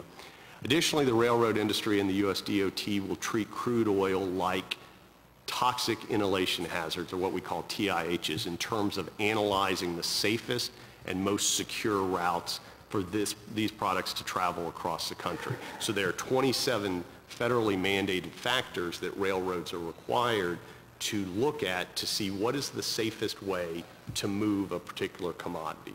We are now expanding that also to the crude oil. There are new speed restrictions being implemented, but frankly, they won't be applicable to Philadelphia, as track speed through most of the city is posted at 30 miles an hour, and in reality, the actual speeds come in less than that. From Mr. Austin's world, we'll be doing a lot more in terms of preparing in the case incidents happen. All the railroads are inventorying their emergency response resources and capability for handling large releases of crude oil. And they'll make this information available to the U.S. DOT and to local communities on request. We've also been tasked specifically in this agreement to coordinate with local communities along key crude routes to address any location-specific concerns related to the transportation of crude oil. Another safety mechanism we're going to do is install additional rail car wheel bearing defect detectors on key crude routes. And these detectors use temperature and acoustic technology to detect abnormalities in wheel bearings on the train to stop potential defects before they become a problem. And also the rail industry is working together to create a $5 million fund to develop specialized crude by rail training and tuition assistance for local emergency responders. Prior to this agreement, which we think will make a considerable difference in making the safe rail transportation by rail even safer, in August of last year, in response to the horrific tragedy in Canada, the FRA issued an emergency order, and it really required the railroads to take immediate action to ensure the safety of any train carrying hazardous material that's left unattended. That was the issue in that particular instance. The train was left unattended. The crew went to the hotel. They didn't put the handbrakes on. So there are a wide range of different things that we're going to implement on that. But really what this did for CSX, and I think the industry as a whole, is prompted us to complete an in-depth review of our operating practices related to the transportation of all flammable products, including the securing of parked trains. And while we had met or exceeded many of the rail industry's practices related to the movement of hazardous materials, all of these were reviewed. In some cases, they were adjusted to meet or exceed the specific language of the emergency order. And finally, even going back to May, when this business was still relatively new, the railroad undertook voluntary initiatives to enhance its longstanding recommended practices for the transportation of hazardous materials, to add additional safety and operating practices for crude oil unit trains. These changes now include crude oil trains as part of the industry's definition of a hazmat key train. So that's something that's significant. It really, what it's doing is it's elevating these issues and giving them these trains the same type of priority that TIH and PIH chemicals have had in the past. So these are efforts that we're undertaking, and we're continuing to work to explore new ways, new things that we can do, and we are very appreciative of this body's leadership to help us think about some of these issues. Do want to talk a little bit about preparedness, and Mr. Austin will help me out on this as well, but shipping hazardous materials by rail is the safest of the surface transportation modes, but inherent risks do exist in that. And that's why the U.S. railroad industry has a long history of working with emergency first responders and emergency planners on how to respond to rail-related emergencies. We take every action we can, from training and maintenance, and to make sure they don't happen, but when they do happen, we want to be prepared. And since 2004, CSX has trained over 9,000 emergency first responders in Pennsylvania in a variety of rail safety and hazardous materials topics, from general awareness to sophisticated hands-on training that was talked about today. And we deliver it in several different ways, and always free of charge. So we operate 2 hazmat safety trains, each with a variety of tank car styles. So we'll bring a train into a community that has multiple kinds of tank cars, and we'll be there with local first responders to show them what to do on different types of tank cars. And Mike, I think we're coming to Philadelphia in May, is that correct? Yes. There is also several off-site, if you will, training opportunities. The American Association of Railroads for 20 years has run a hazmat sentinel training program that allows for emergency first responders to participate in hands-on training side by side with railroad officials at the industry's training center in Pueblo, Colorado. We also, personally, CSX, has its own state-of-the-art hazmat training center in Atlanta.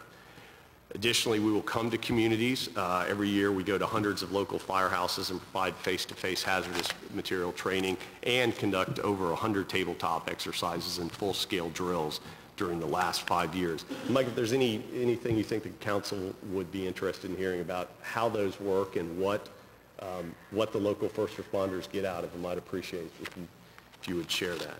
I will. Okay. From a preparedness standpoint, there's been a lot of questions about that today. And I just want to, and I know Chief Roachman was going to speak on behalf of it. I want you to understand, since 2007, CSX and myself personally have trained over 550 first responders in the city of Philadelphia.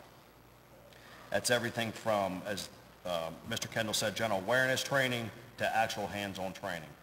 That's bringing the safety train in. That's doing you guys have the book with the drill from the hazmat drill, to classroom settings, tabletop exercises, throughout the entire time through all of that training. It's all worked together and collaborative. Our CSX Hazmat team, our police department, for years have worked jointly with the city police department, the fire department, federal agencies, as the chief said, for several iconic events in the city for preparedness, whether that was anything from the World Series, Army-Navy football games, to Eagles home games. We talk about, we know what's happening, we know each other's plans, and we prepare and have prepared since 2007, since I've been actively engaged within the Philadelphia system. And I can tell you that the system we put in place, the preparedness, the training, have come to fruition on multiple occasions in the city of Philadelphia, and especially on January 20th this year.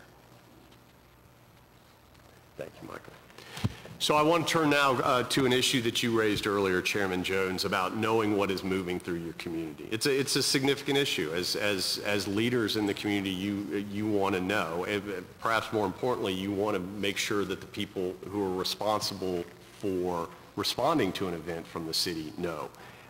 It's been a question asked by public officials and emergency planning specialists for many years, and CSX has been providing that information for more than 20 years. And the Secure Now system, I think, is the best example of how we interact with local communities to give them the type of information they need to know what is coming through their community, so they have the awareness and then are prepared to respond to an emergency situation if that would occur. We have Secure Now partnerships in place in 20 of the 23 states on our network. With this system, which is a computer system, and basically you have access to the CSX database, and you can see where the trains are moving, and you can see specifically car by car what's in them. And you can, and I wish I'd brought a presentation here, maybe we need to come back and do that, but you can click. You can basically, and I may be simplifying it, but take your mouse and click on a specific car, and it'll tell you what it is, and it'll give you all sorts of information about what the properties of that are, and how you would respond if there were an incident. So people within governments can see CSX trains approaching and operating through their area. And you can see all the commodities and quickly identify those that are carrying hazardous material. We recently reached an agreement with Pennsylvania Emergency Management Agency's Emergency Operations Center, and it'll allow them to have real-time information regarding the location of the trains and the contents of the rail cars, any place in Pennsylvania. And they can quickly obtain chemical-specific emergency response information for each hazmat car in the train. And then they can send the train consist information to first responders at the site using a wide variety of electronic devices. So it's not simply someone sitting in an emergency operations center looking at a computer screen. They have the ability to get that out to people on the ground. Now, since we have Secure Now in place in the majority of our states across our network, our next phase is to start installation in major urban areas. And we're running a test pilot program where we've selected Philadelphia and Washington, D.C. as the only two cities that we're going to try to roll this out with here in the immediate future. We've had positive preliminary discussions with the Philadelphia Office of Emergency Management about providing the city with this valuable tool. Now, this will allow these folks to see and know what's happening on the rails at any given time. We do, however, provide general information upon request on specific materials that are running through communities. Communities can request what we call a density report. They say, send us the top 25 different commodities that you're running through, hazardous material commodities, and we'll provide that to them and the amount that we do in a given time period. So that is a general idea. Previously, that would have been a general idea to know what's running through the community, and Mike and his team would follow up and then make sure that local first responders are trained on those particular commodities. But this case, this will be available in real time. Finally, on the mitigation front, should an incident involving hazardous material occur on the railroad, we'll respond with trained personnel and specialized resources and equipment to handle the incident and work closely with the community emergency first responders who we recognize are in charge of the emergency. Mike, is there anything that you want to add before we move on to the next topic? No? Yes. Oh. Okay. Sorry.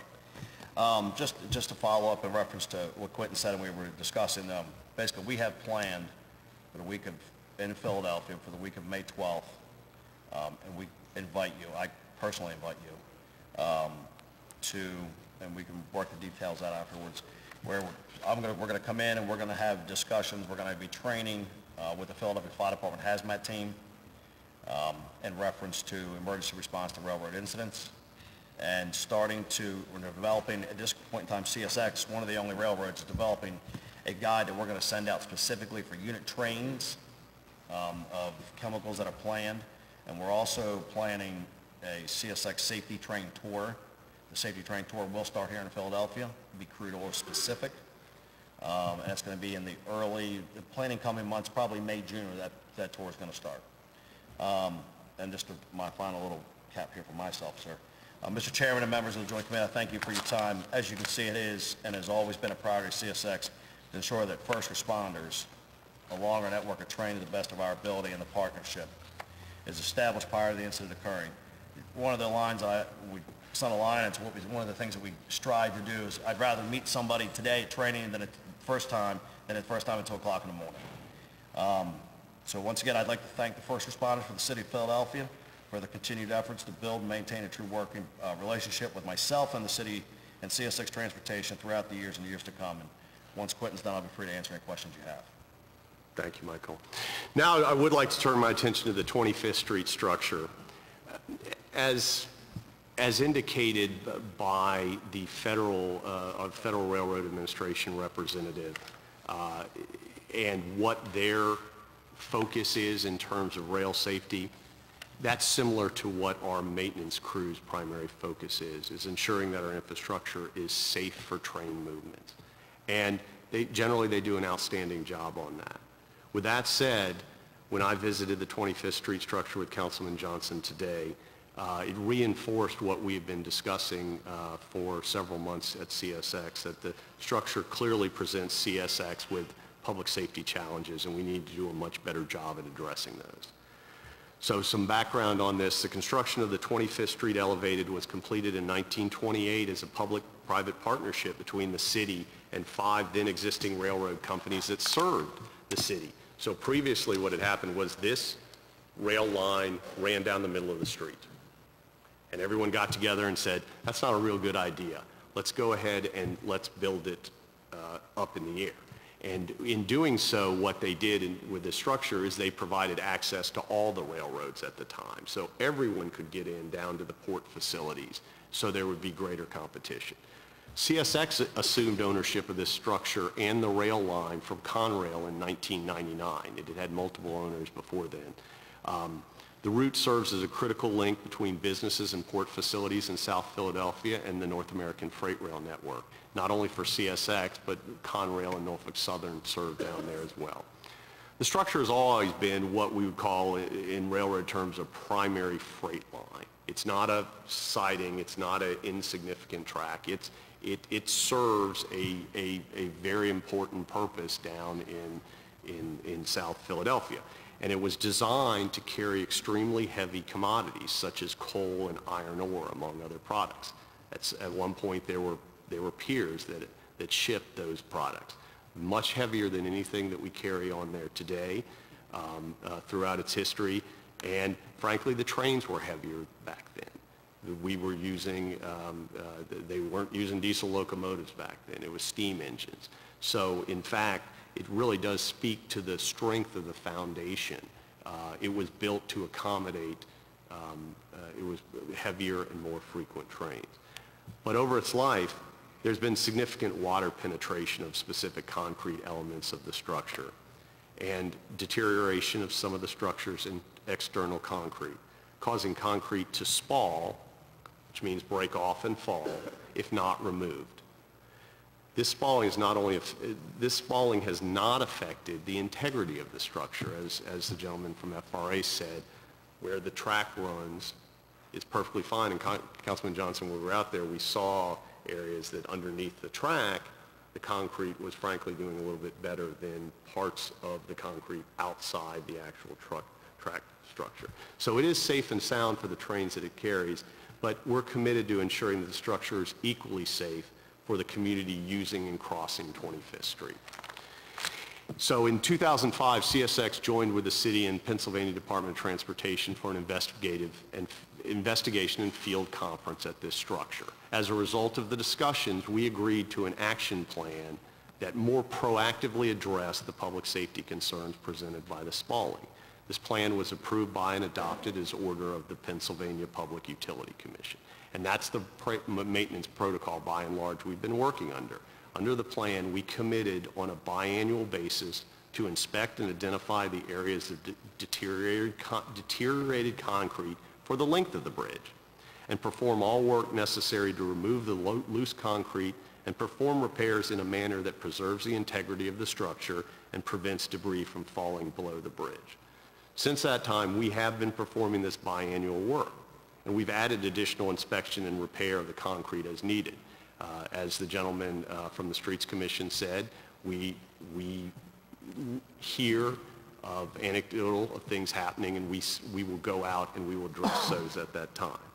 But precipitation and temperature have impacted the structure, and this extremely harsh weather of 2013, 2014 has compounded the existing and ongoing damage to the concrete fascia, or outside the skin of the structure, if I would call it.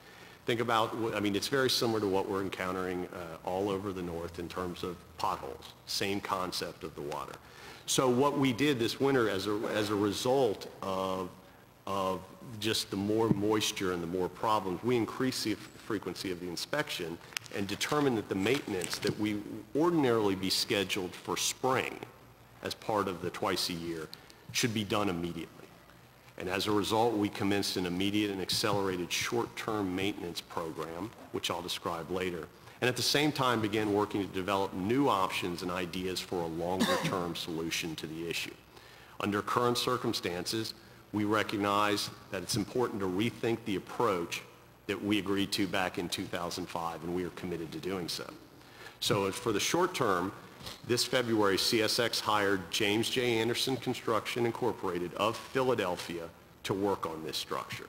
The work began on Tuesday, February 18th, and crews have been working on and around the structure each weekday from 7 a.m. to 3 p.m.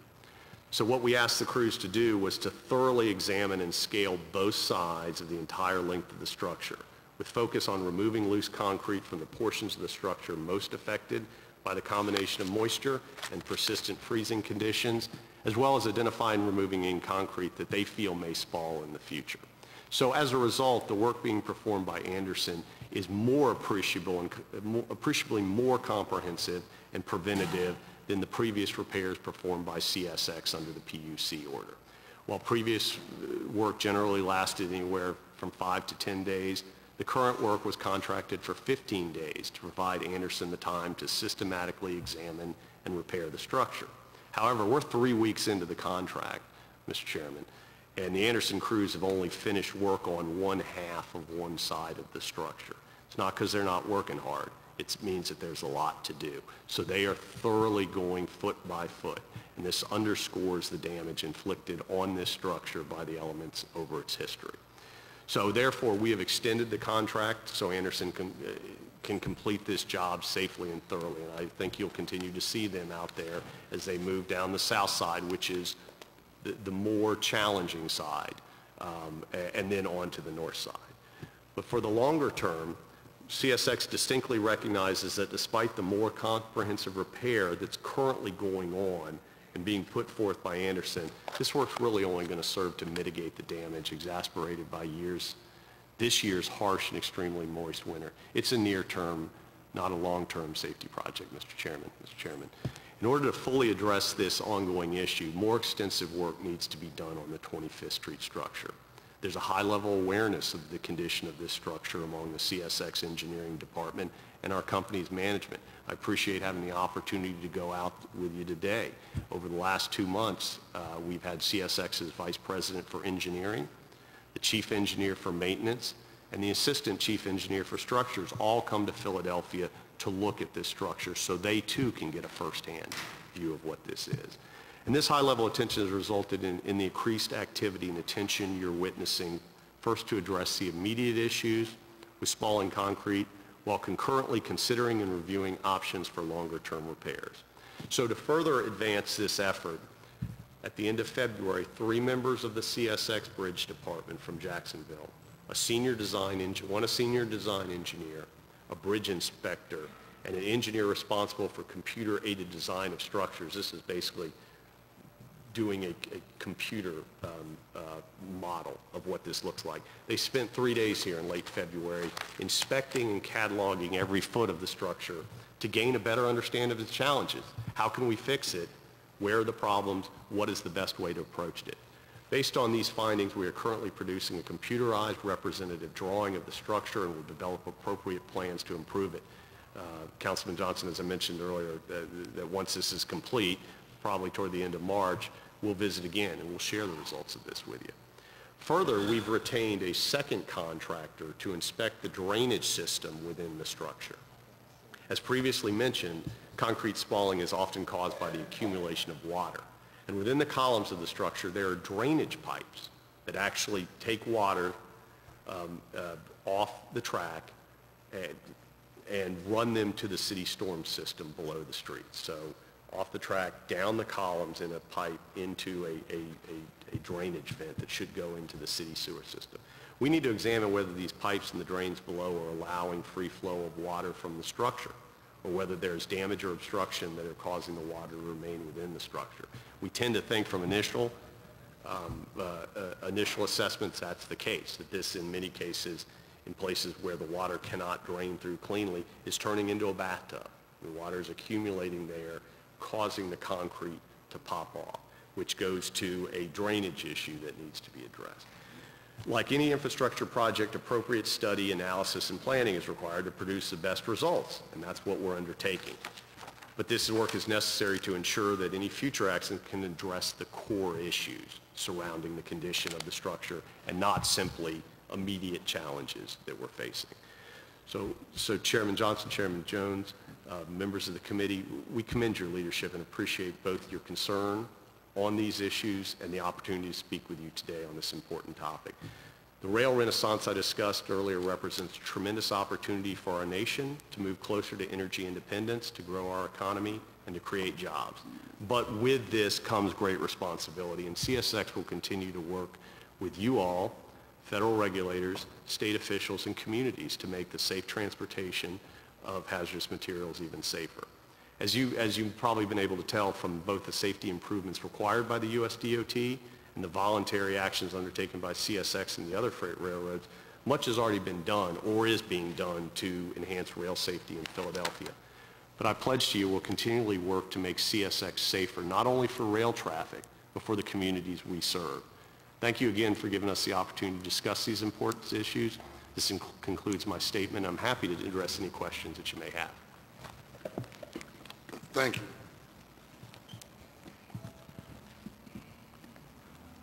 So just for the record, the derailment and some of this conversation we've had early on in the process to our conference call, and some of these questions are going to be based upon our interaction going out on the field and doing a tour, but for the hearing, the answers will be for the record.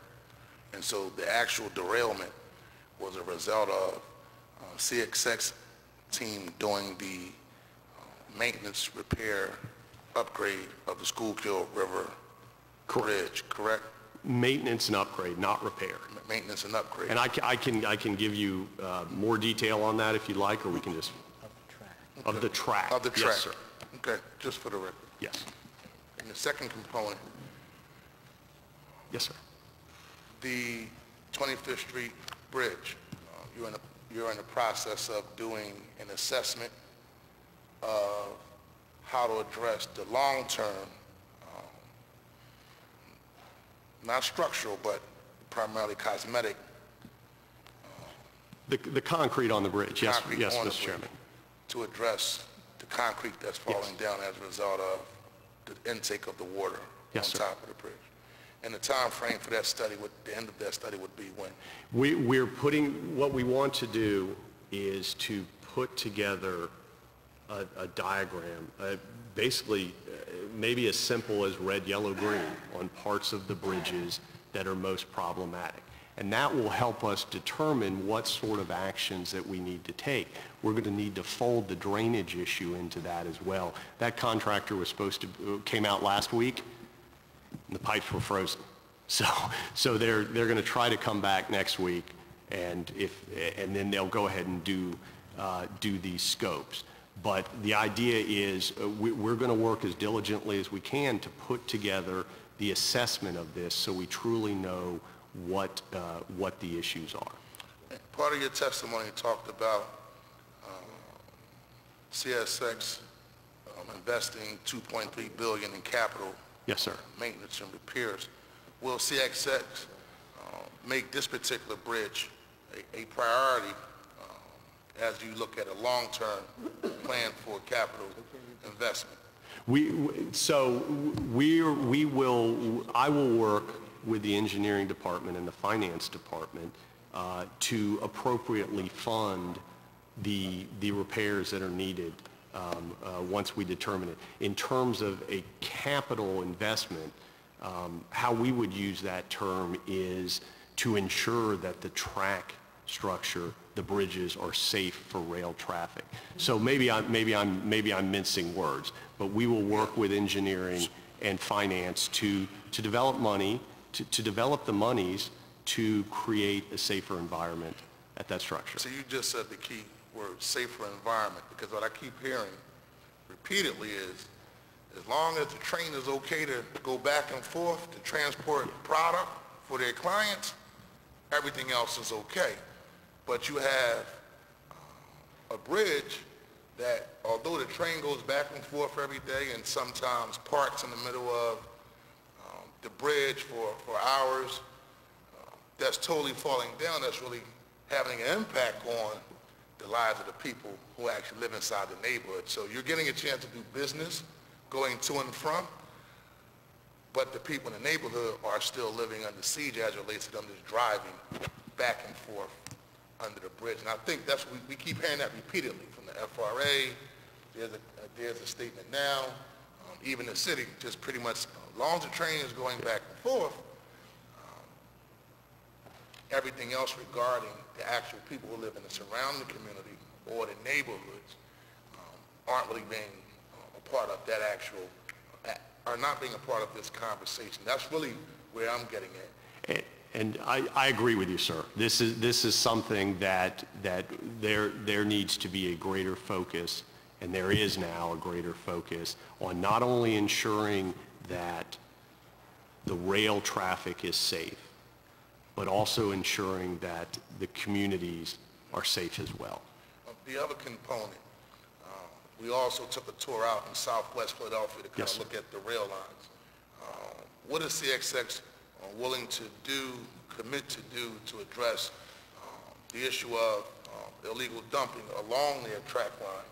And obviously, I think the city has a role to play, but also as a private entity that actually, in which the dumping is taking place on their property, has a role to play as well. What is the CSX committing to do to address that issue? I think we actually, as we were making our way around today, I think we came up with some pretty decent ideas that how we will address the illegal dumping. We went to one community that shows that demonstrates, I think, firsthand the difficult challenge we have on this. In this particular parcel, we had contracted to have it cleaned up a couple years ago and actually had put in a fence, which somewhat surprised me because it's very, very rare that we'll put in fences.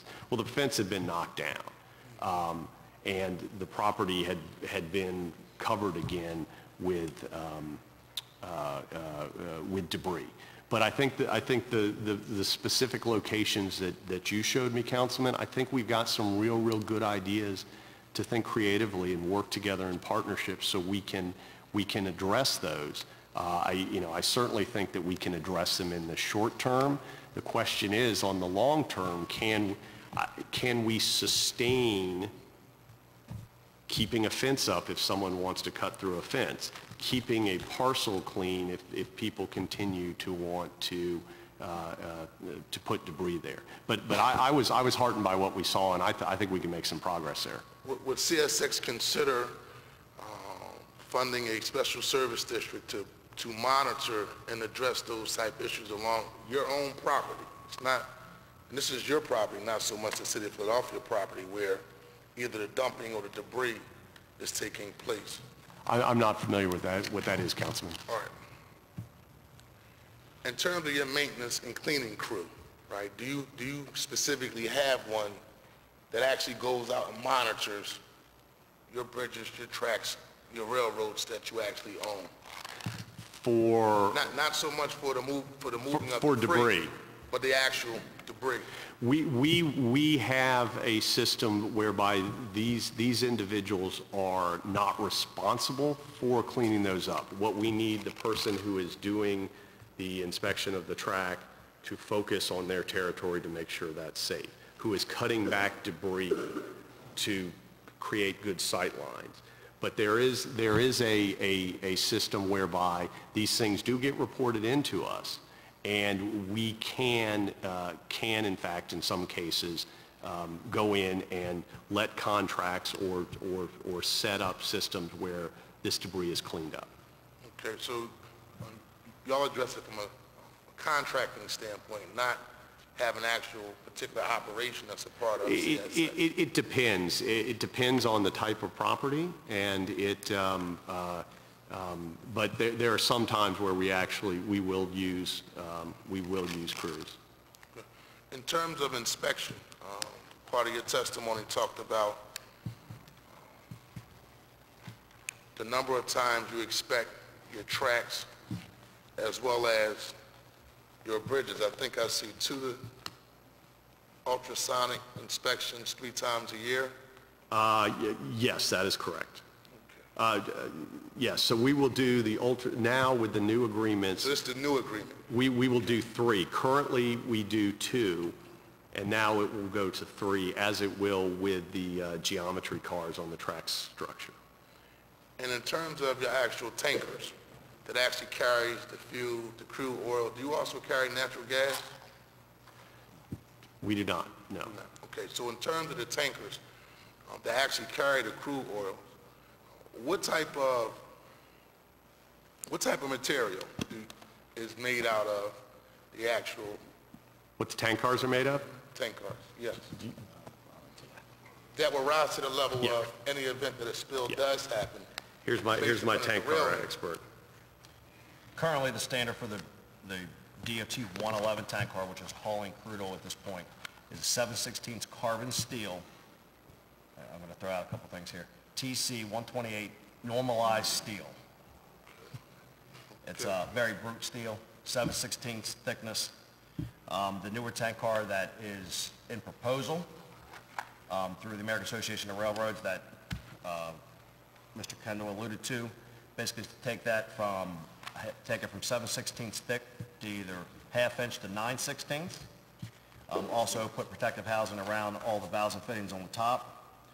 Head shields on the ends of the cars for puncture resistant, and also a robust skid protection on the bottom of the car, so the handle, if it happens to derail, the handle actually can't be knocked open and have a spill from the car. So at this point in time, currently it's 7/16, but the proposal from the American Association of Railroads is to go to 1/2 inch and 9/16. Mr. Chairman, if I may add on that. So we had proposed strengthening tank cars as a railroad industry back in 2011 to the federal government. They did not act on that. It's still pending, but we continue to recommend, since we began moving the crude oil, we have made recommendations as an industry of placing crude oil into even stronger tank cars with additional safety features. And CSX does not own or lease any of the tank cars that are used generally to transport hazardous materials. Those are owned by shippers. Councilman Jones. Thank you, Mr. Chairman, and thank you for that insightful questioning, because I learned a lot and struck a lot of my questions off my list. But not really.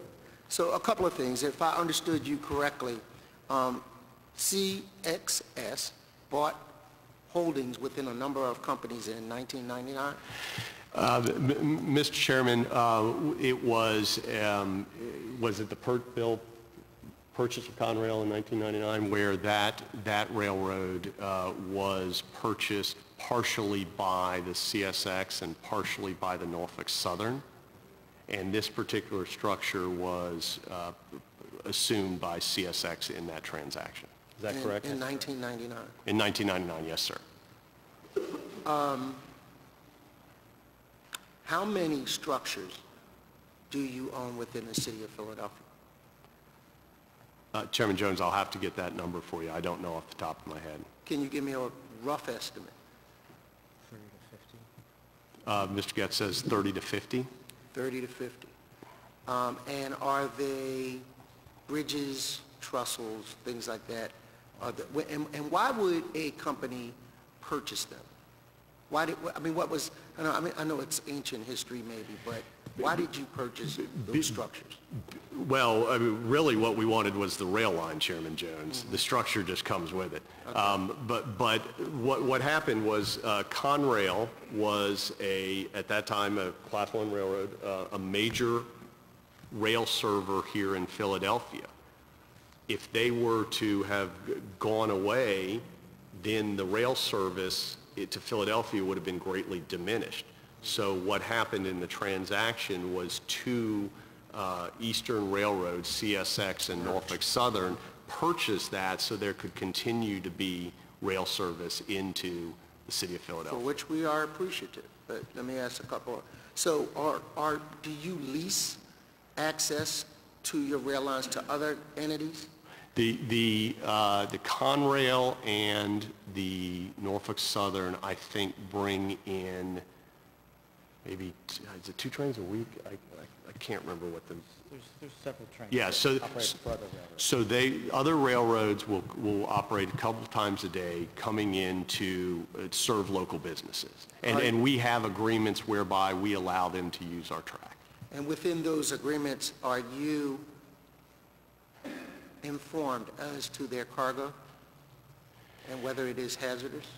We know, no, the agreements, Chairman Jones, good question. The agreements in itself are related to trackage rights, but we do, but they serve distinct customers here in Philadelphia. So, we dispatch, so we know. Okay. All right, thank you, Bill. We actually dispatch those trains coming in, so we do know what they are. Okay. Yes, sir. I'm sorry for the confusion. That's all right. That's why we have hearings. You mentioned Secure Now, and that's your process to identify the location of cars and the contents within those cars. Yes, correct? sir. And at this point, the city of Philadelphia does not have access to that information. They do not, no. And your short-term, long-term plan is to make that information available to whom within the city of Philadelphia? Okay, I just want to clarify your statement that the city of Philadelphia does not have that information or have access to that information. Part of Quest and Iconic Events, we share that information with the fire department, police department, and those within that organization. Is that from a security standpoint? We do share that information. And from this perspective, reference to now being within the city of Philadelphia at your Office of Emergency Management, then that information basically will be conveyed and it will consume every train that's running on CSX tracks and every rail car that is in CSX rail yards within the city of Philadelphia. So is what you'll have access to. So when we say will, how long in the future are we talking about implementation of that information system? I'm not sure where the memorandum stands. It's, I think they testified earlier, it's within the legal department, within the lawyers, within the two organizations. That's scary. Mr. Chairman, on this, as we started to branch out and pilot this in municipalities, we didn't reinvent the wheel. We've done this 20 times. We have an agreement that captures everything. So we have provided that. So, I mean, I'm encouraged that it's moving in, the needle is moving in the right direction. Just want to get on the record some estimate of time, because it could take, you know, a long time with lawyers. Second part of that is, after it is agreed upon, the information will be where trains are in the city of Philadelphia and what their contents is, correct? Yes, sir. And not after an incident, but during the real time. Real time, sir. Okay. And we have developed a DIVIT, real-time crime center, with camera systems that actually covers parts of your facilities.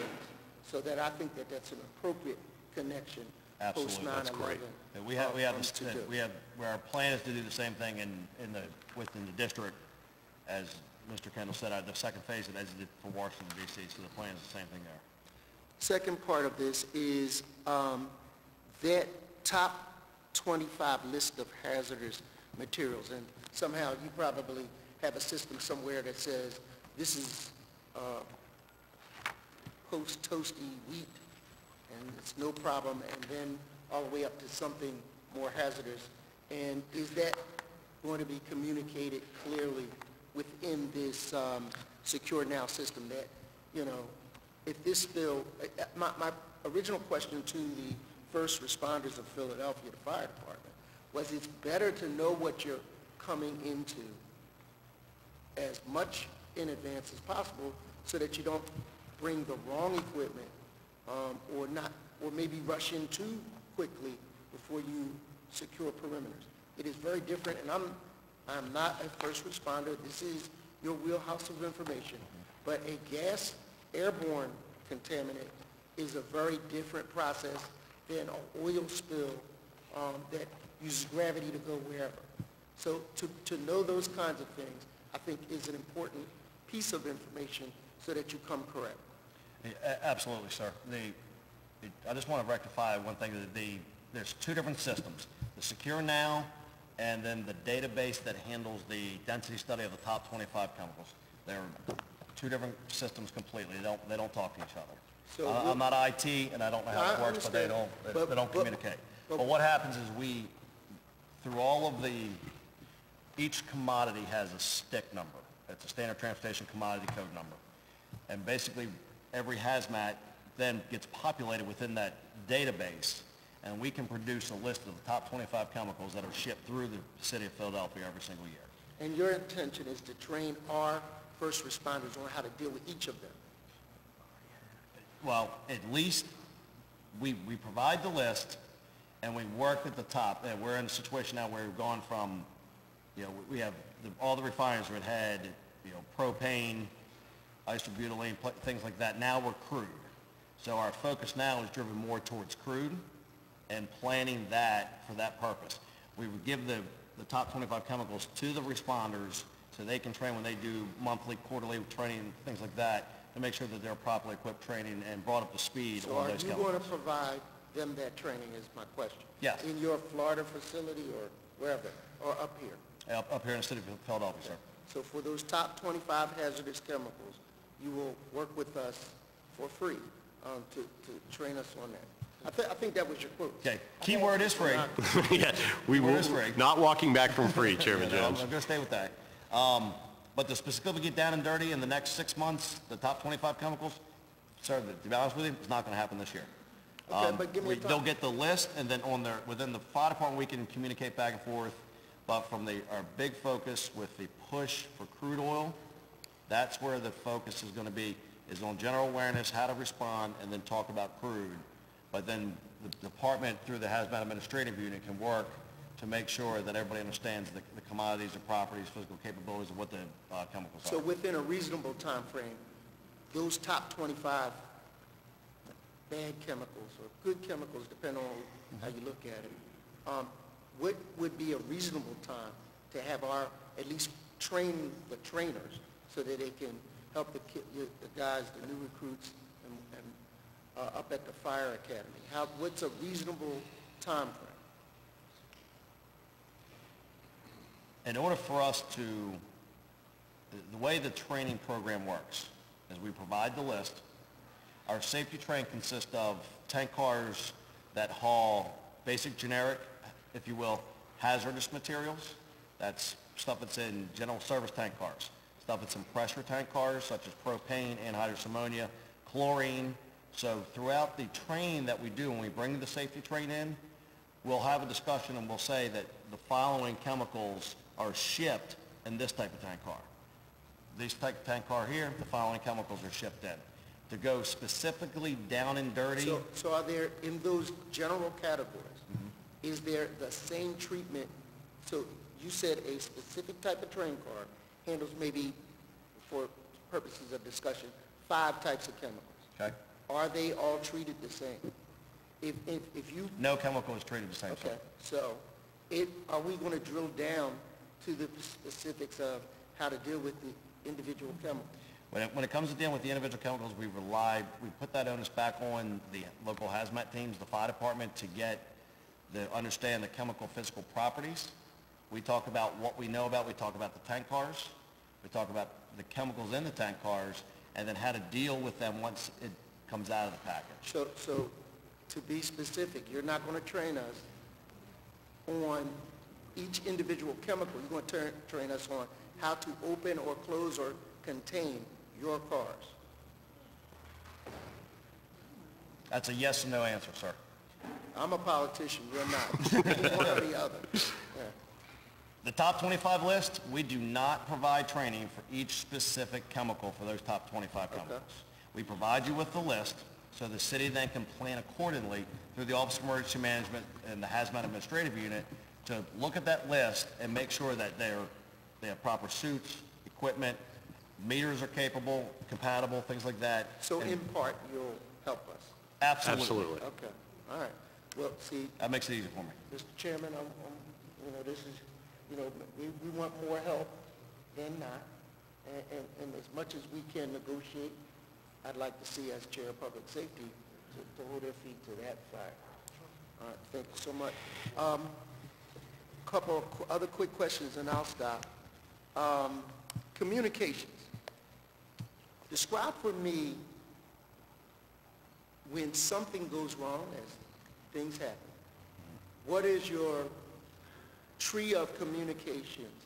How does that work to inform municipalities, the public, first responders on an incident? What is the process? And I just want to interject, because I did mention this on the conference call earlier on, after the incident just happened. No one besides the news addressed this issue, like, at all. We just looked up, saw the news, a derailment, no statement from CSX, no statement from, to be quite frank with you, the city of Philadelphia.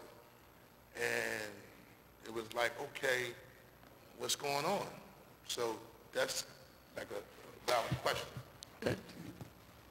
Chairman Johnson, as we discussed, that was a terrific and very helpful piece of information to us, and you were absolutely right.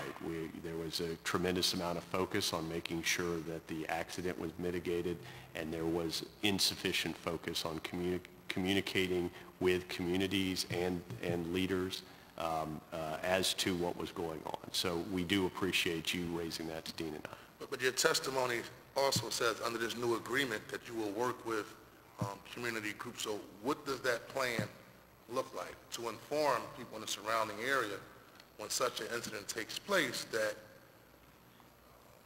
they're safe, they're not safe, they need to evacuate, like the whole protocols and procedures regarding any type of those incidents? From the time, whether it's a rail car in a rail yard, whether it's a train on a line, goes in either unexpected emergency, a release is detected, and I'll take us right back to the Arsenal Bridge incident. The train goes in unexpected emergency, and basically what happens is that you got the front of the locomotive, in the front of the train you have an end-of-train device in the rear of the train. Basically it maintains air pressure from the front to the rear. At any point in time that the air pressure drops, the train, all of the brakes in the train come to a screeching halt and bring the train to a stop. Once that happens, at that point in time, the engineer gets on the radio, notifies the dispatcher that the train is in an unexpected emergency. At that time, protocol is that the conductor gets off of the locomotive with his train consist that the fire department spoke of earlier, which lists every single car, every single commodity that's in that rail car. He then must walk that entire train and determine what the problem is. It could be something just as simple as air hoses come disconnected, make reconnection, build air pressure, train goes back underway. In this instance, there were 7 cars at the rear of that train. There was 101 cars. Each car is approximately 60 foot long, so that's 6,000 plus feet that he has to walk. That's over a mile. So basically he identifies that there is a problem. He communicates it back to the dispatcher that yes, we do have a derailment. At that point in time, the engineer notifies the dispatcher, they're in radio communication, who then notifies our Public Safety Coordination Center in Jacksonville, Florida.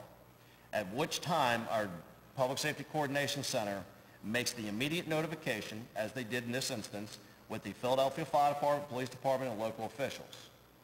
At the same time that it's happening within CSX organization, all the major responsible groups, in this particular incident, the Hazardous Material group, myself, our mechanical, transportation, engineering folks, everybody is being woke up and being notified. While that's happening, the fire department is now, we're talking to the fire department and providing them with information, as in, we have an incident, here's the paperwork, here's what we know.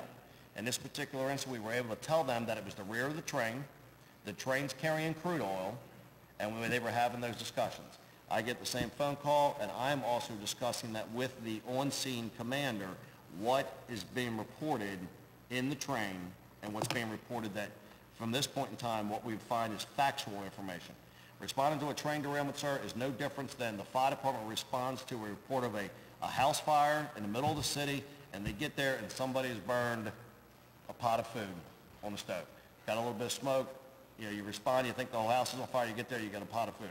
We get a call for a train derailment, it may be just a wheel off the track. So we need time for that initial investigation to get that information. We talk about the paperwork, and we talk about having the information beforehand. It's key that when the fire department arrives, they are given the information. We at CSX assist the fire department with making decisions as it relates to air monitoring. We're helping them with air monitoring, what resources we're bringing to the table, what actions we should move towards. But when it comes to the ultimate authority in reference to who says we have to evacuate, that onus is on the fire department. That is on the incident commander for the fire department to make those decisions. And we work with assisting in unified command to help make that decision, and we will bring resources to the table to assist and help making that decision. Thank you, Mr. Chairman. I'm really still not satisfied with that response, but I understand in terms of the evacuation component, and you just don't want to, you want to be as thorough as possible before you say the whole community has to evacuate. But again, and I think Mr. Hall, you already conceded to, I guess, how y'all really didn't notify the right community. I'm talking about the actual people that live there, yes, the residents. Because again, and I don't want to glance over this lightly, right? It was only a news report from NBC 10, right, that a derailment took place. No response from CSX, nobody from the Office of Emergency Management on behalf of the City of Philadelphia stepped up to the plate and said, to the people who live in that neighborhood, this is why when you ride back and forth over the Schuylkill Expressway, or you're running on the Schuylkill River Trail, that there's a tanker hanging off the side of the expressway. Like, that never took place, that never happened, and so I don't want to glance over it lightly, because I know you mentioned in your testimony in terms of the agreement moving forward. Correct. It's really the community engagement standpoint, because at the end of the day, those are the individuals who had questions saying, what's going on, and no response on the specifics of what actually happened, or, hey, listen, we're in the process of cleaning it up. I think after we kind of brought light to the issue and kind of start, going out and making comments, then it was like an official statement made, but like a physical person never came to the residents in the city of Philadelphia and said, hey, listen, this was just took place in terms of the derailment. Here's what our protocol is. You're safe. don't worry about it, because some people probably, some people will call me and say, well, wait a minute, is it going to fall over? And we will only get information based upon whatever the news responded, not an actual official company. And so just from a corporate social responsibility standpoint, that's something that can't be glanced over lightly, because at the end of the day, it shows that, one, there's a level of care for how you're operating and doing business, and we really just skipped the catastrophe. I mean, at the end of the day, rather with crude oil or sand, and we're in the middle of a snowstorm, you only need one or two elements to come together to actually let the two cars tip over. And so I don't want to glance over that part lightly, but it's definitely something that as you move forward in doing business in the city of Philadelphia, that's something that at least should be unveiled as part of our plan. In the event that a catastrophe does happen, people know how to respond and people know how to act. Yes, Bill, you can comment, sir. Chairman Johnson, you're right. We in this instance needed to do a better job in terms of communicating what it means to real people's lives. They see this on the news, they drive under it. And what does that mean? In this case, we didn't do a very effective job on that. When you and I first talked after this incident, you had mentioned a recent derailment that we had at around Thanksgiving in Willard, Ohio. That was something that happened in the rail yard where it occurred was surrounded. And we recently took that to all our counterpart railroads to demonstrate the standard of care protocols that we apply to rail incidents that have direct impacts on people. In this case, there was an evacuation. And what we did was we ensured that people had hotel rooms.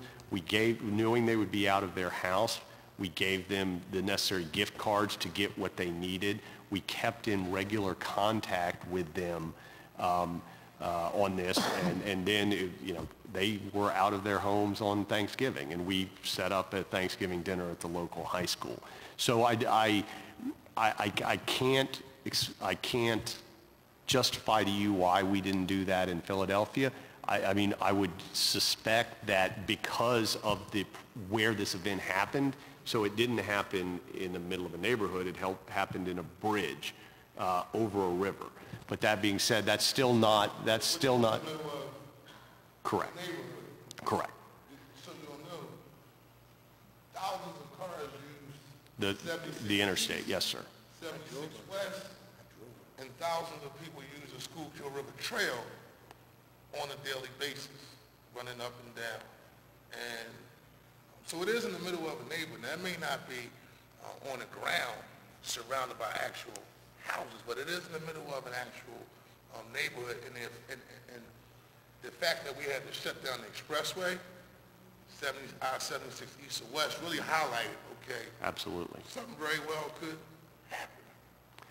No, again, we're saying the same thing, Councilman, and I agree, and I appreciate the input. How do you handle complaints here in the city of Philadelphia as it relates to when people have illegal, when they have the complaints regarding illegal dumping, chunks of concrete falling off the bridges? How does CSX in this city handle? We have set up a system which I believe is unique among all railroads. We call it the Tell CSX Service Center. I've left a lot of cards in your office. Yeah, 877 Tell CSX. Currently, and this is not for an emergency issue. If you're if one of your constituents sees something that there's an emergency issue, there is a public safety awareness line that they should call, because we want to get on that as soon as possible. But on the Tell CSX line, what that is deals with issues that are I would say nuisance issues, railroad nuisance issues. And that line is open from 8 a.m., currently 8 a.m. to 6 p.m. We're looking at expanding it.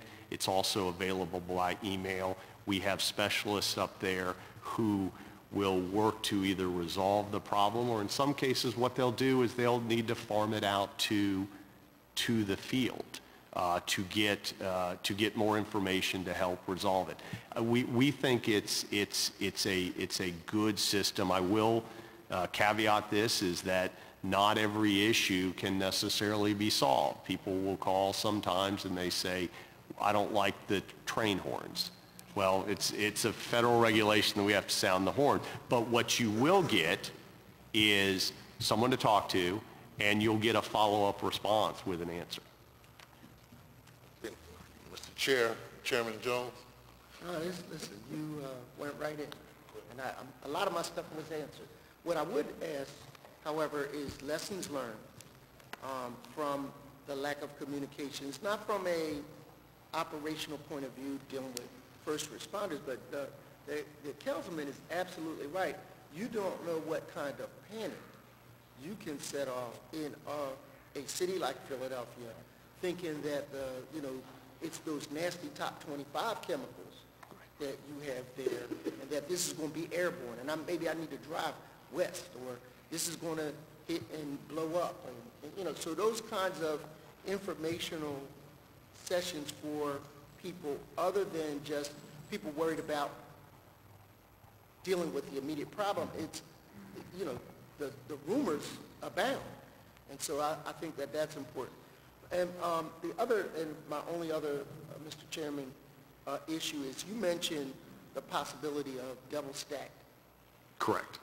Cars, which I understand that technology since the turn of the century has lighter trains, but double stacked with what? And so my concern is that this is a really appropriate time, and understand, I'm going to end where I started, that commerce is your business. And we could not survive as a country without that continual movement of chemicals, products, and things. So we get that. But as they move through urban areas, we want to assure people that that you're doing what needs to be done.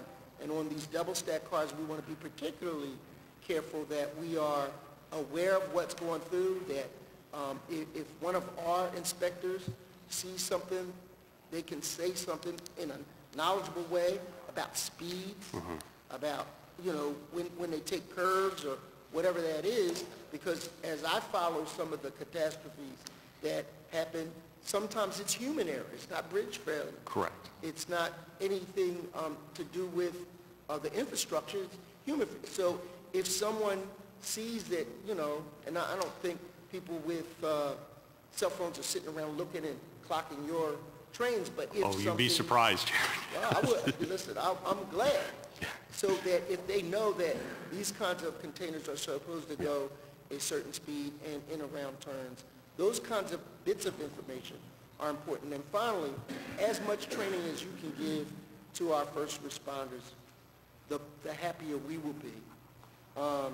We have an excellent training facility in the Northeast Philadelphia, which actually has container cars on it.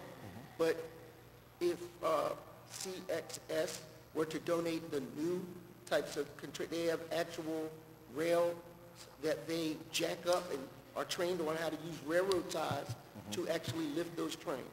So the more equipment they have that is closely designed by you guys, the better I feel about them being able to deal with and help you deal with instances that may happen.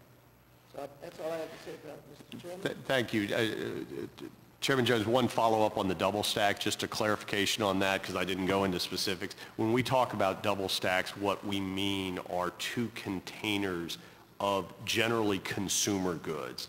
So these are televisions, just about anything you can buy in a Target. It's one of the biggest growth aspects of our business, and they're generally imported from someplace else. They come into the port, and what it allows us to do is we run the same amount of cargo on half the number of trains by being on top of each other. But they'll look like what's on a container on the back of a truck, and so the materials in them are generally consumer oriented.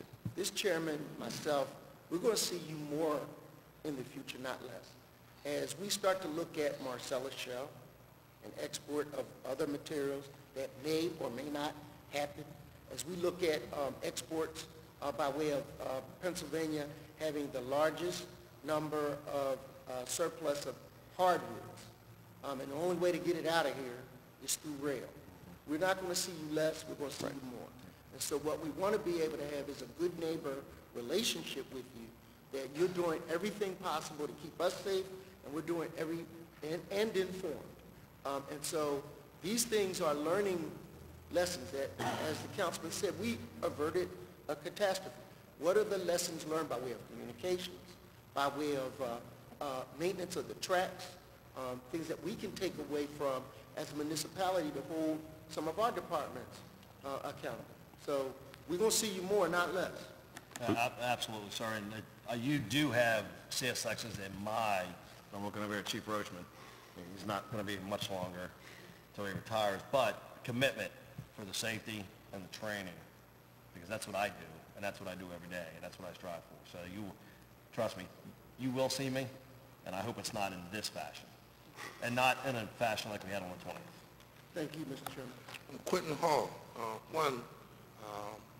and after we wrap up this panel, we just have to take, the stenographer need to take a 5-minute break, but we do not want you to leave, primarily because we have some residents who also want to express their views, their concerns, and I think it's important because the really hearing was community driven.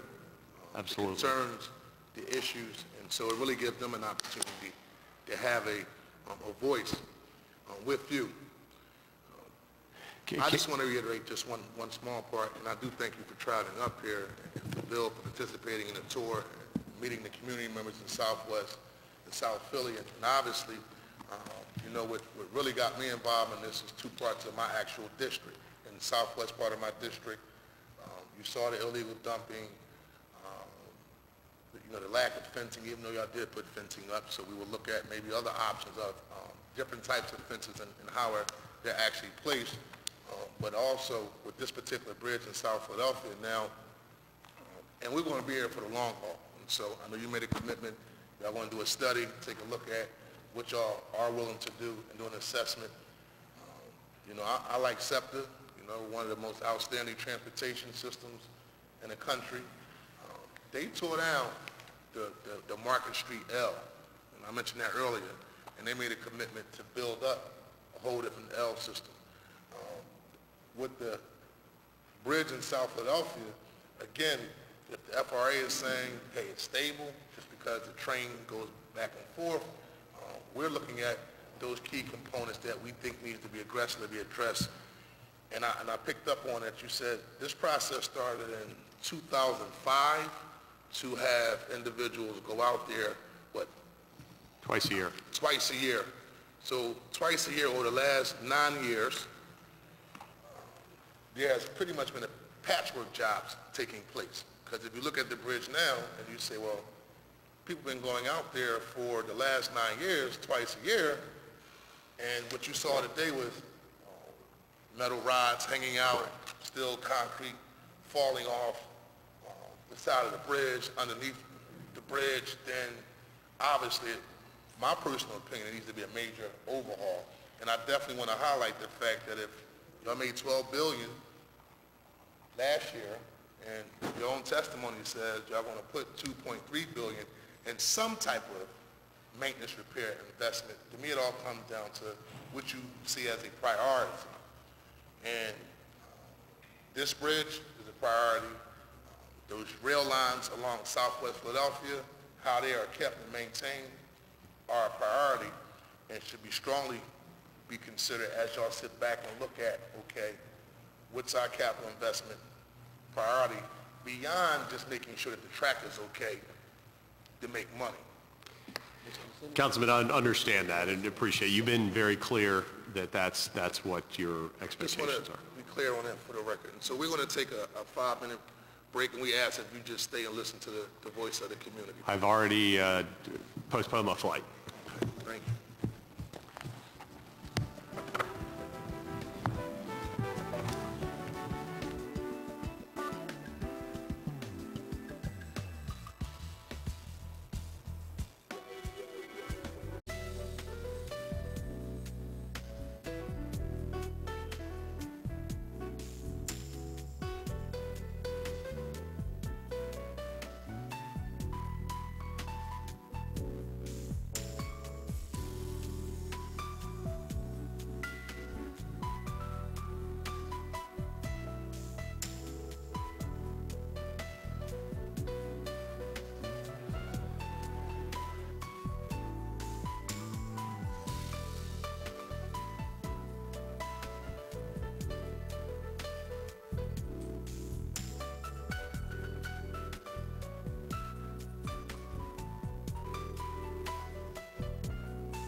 said we're going to limit it to 2 minutes or something.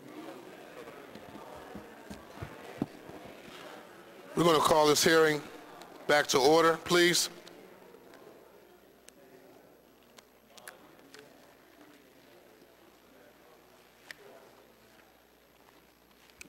We're going to call up members of the community for testimony.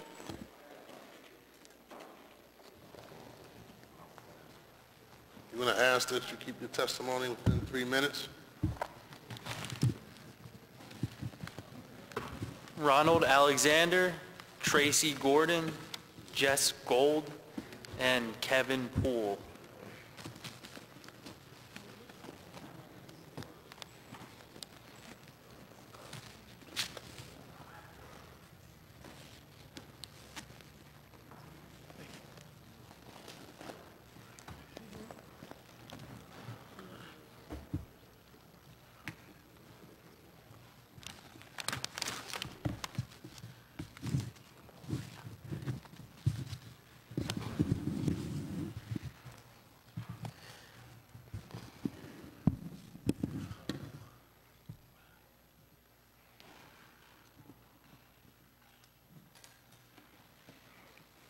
I'm going to start with Jess. State your name and organization for the record, please. Good afternoon, Councilman Johnson. My name is Jessica Gould. For the past year, I have proudly served as the president of West Passyunk Neighbors Association. The community of West Passyunk extends from 18th to 25th Street, Passyunk to Mifflin.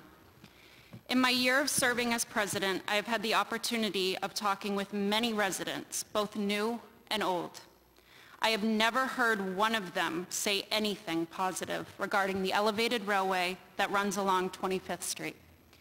Everything they say is out of concern for safety. The concern is twofold. The bridge itself is literally falling apart and has been for a very long time.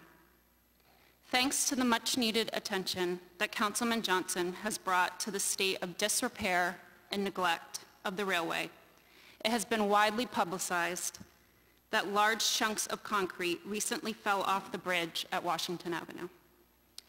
There is a lot of exposed rebar along the railway, which was present long before the recent effort to remove crumbling and loose concrete. Large cracks can be seen in the elevated railway that extend all the way through the railway, from the east side to the west side.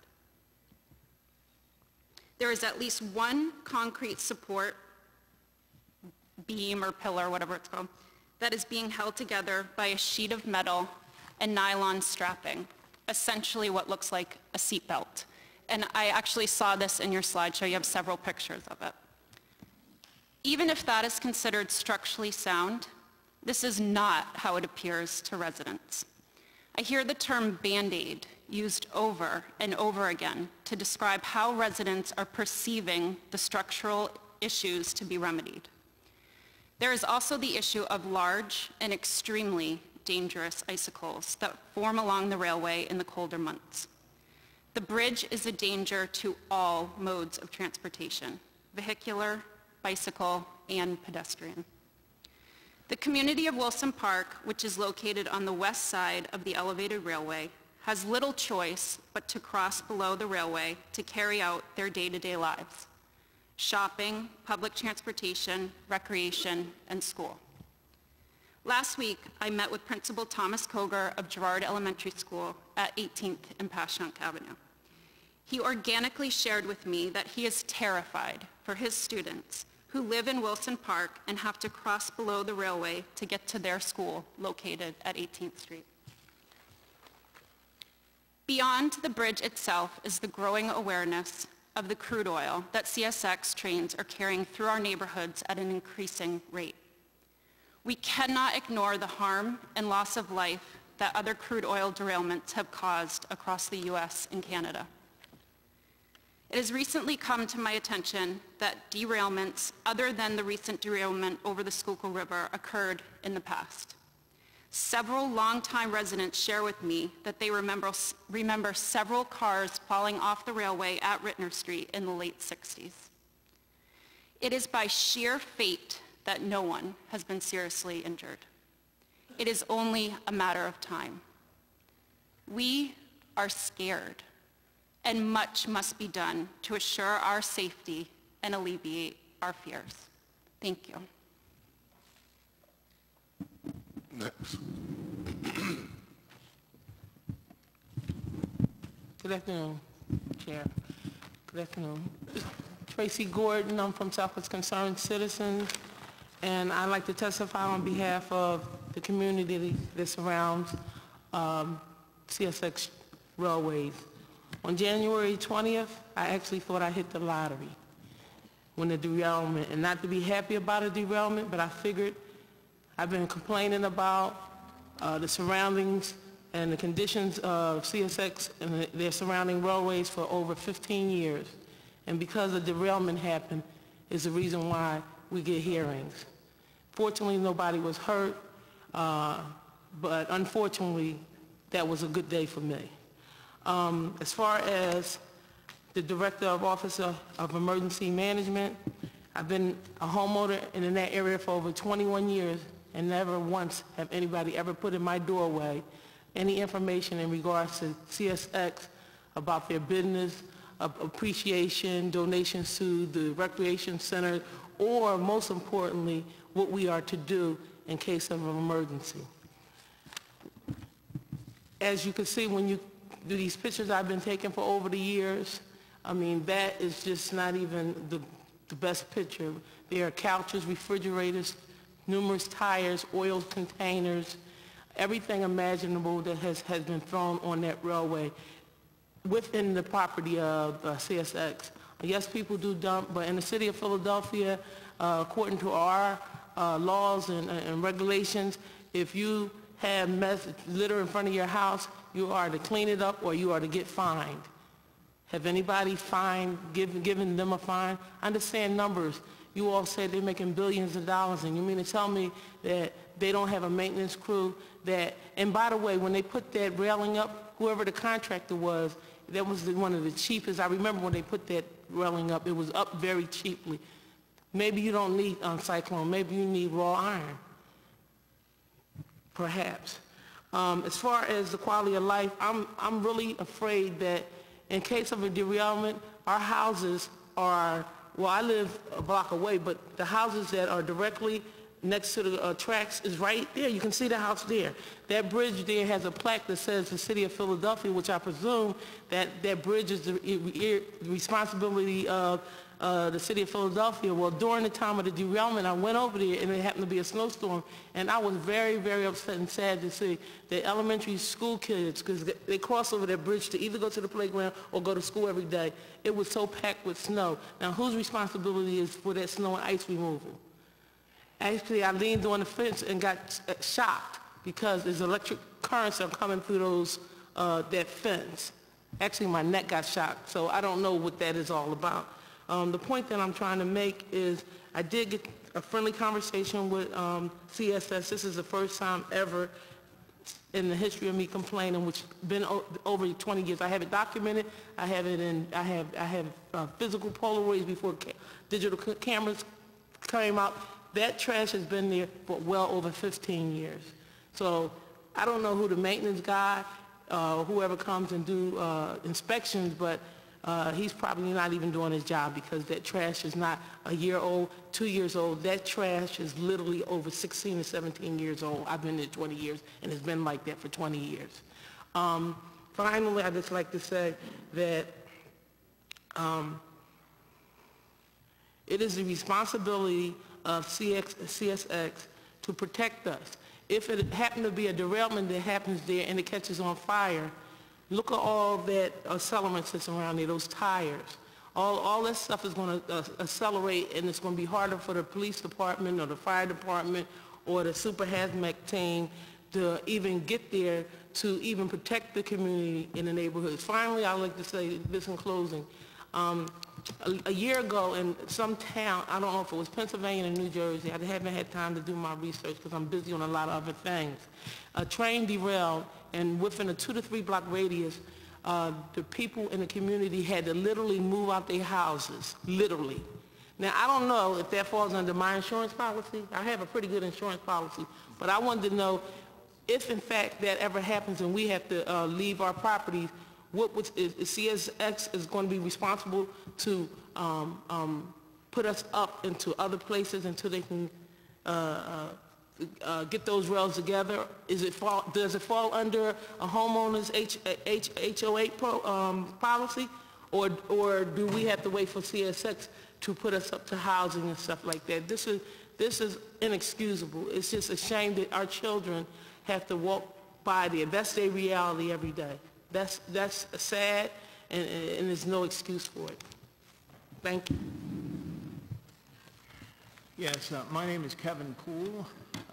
Chairman Johnson and Curtis Jones, Councilman Jones, and Councilwoman Blackwell, it's an honor to be here to testify to you today on behalf of the Northeast Grays Ferry Resident Association, Sherry D. Stanford, President, and JKT Contractors and Development Company, Mr. Charles Hanna. We've seen the pictures ourselves. The people of Pennsylvania have a constitutional right to clean air and clean water. God forbid a derailment happens, it would be the sum of all fears for these communities. Councilman Johnson, you mentioned the evacuations. Would there be evacuations, or would there be sheltering in place? Would there be poisoning of the water? The one point that she brought up about hazmat problem was in West Virginia. The people could not take a bath, they couldn't take a shower. People in this particular area on this 25th Viaduct Bridge, the lady was driving underneath the bridge, bits and pieces had fallen on her car and almost hurt her and her child. So it is definitely a hazard to all involved. CSX's corporate responsibility is of paramount responsibility. We're just bringing products through your neighborhood. Other than that, we really aren't interested in serving the community as we should. And I think these are some of the things that kind of disturbed me once I heard what was going on. The bridge is 86 years old. So if you do spot repairs on this bridge, other than tearing it down and rebuilding it, what's going to happen for the next 100 years? Are you still going to have that same bridge, and our future generations going to be affected by these problems? So it's very important that we address this issue, like you brought up about the other SEPTA bridge that was completely built up from the bottom, brand new. The steel I-beams are new. And this is also an economic engine. If these repairs are done for the unions, for the people who are laborers, this could be an economic opportunity to start from scratch and do something positive. They're saving a lot of money. They can get 450 miles off of 1 gallon of gas. That's their commercials that we see on television. So if we can't seem to get this done at this level, we need to bring it to the attention of Senator Rockefeller, who's in charge of Commerce, and the subcommittee chair, Senator Blumenthal of Connecticut, who runs the subcommittee on transportation, and see what we could do as far as getting the necessary work done to improve this conduit in the city, to make sure our citizens are safe, as Tracy said, to make sure that we get the best bang for our dollars, and as far as the quality of life, environmental, economic, all aspects of improving the quality of life in the city of Philadelphia. Thank you very much. Thank you. Councilman Blackwell. Thank you, Mr. Chairman, and let me thank you and our majority leader who have done such a fine job today. I was just saying to Councilman Jones, this is as bad as and as potentially dangerous to people as was 22nd and Market. It is horrendous to hear these stories and to realize that nothing has happened. And someone went out there today and told me they got shocked. So you still have all those dangerous conditions out there. And when you talk about children, we have a community there whose one of the highest unemployed areas. Yes. They can even hire the community to help do cleanups and those sorts of things. I don't know whose responsibility it is, but again, I commend you, Mr. Chairman, for beginning these hearings, and we have to do something to ensure that those conditions change, that the area is cleaned up, that the danger is abated, and that we have a safe place for children and residents to walk or walk past. And I agree with Tracy when she says, what about their insurance policy? I don't know, but it's another issue we need to look into.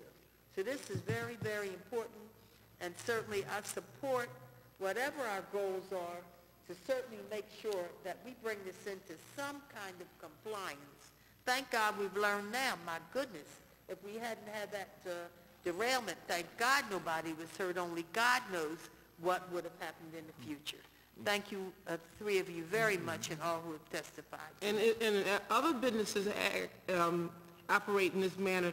Our city has the ability to shut them down. Like in other businesses, stores, when you have safety hazards.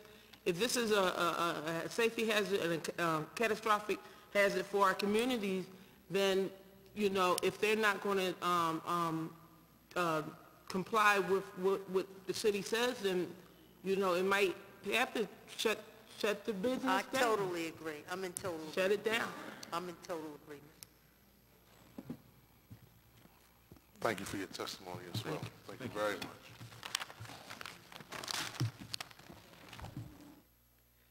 Tracy Carluccio, Michael Rolls, and Alexandra Paggio.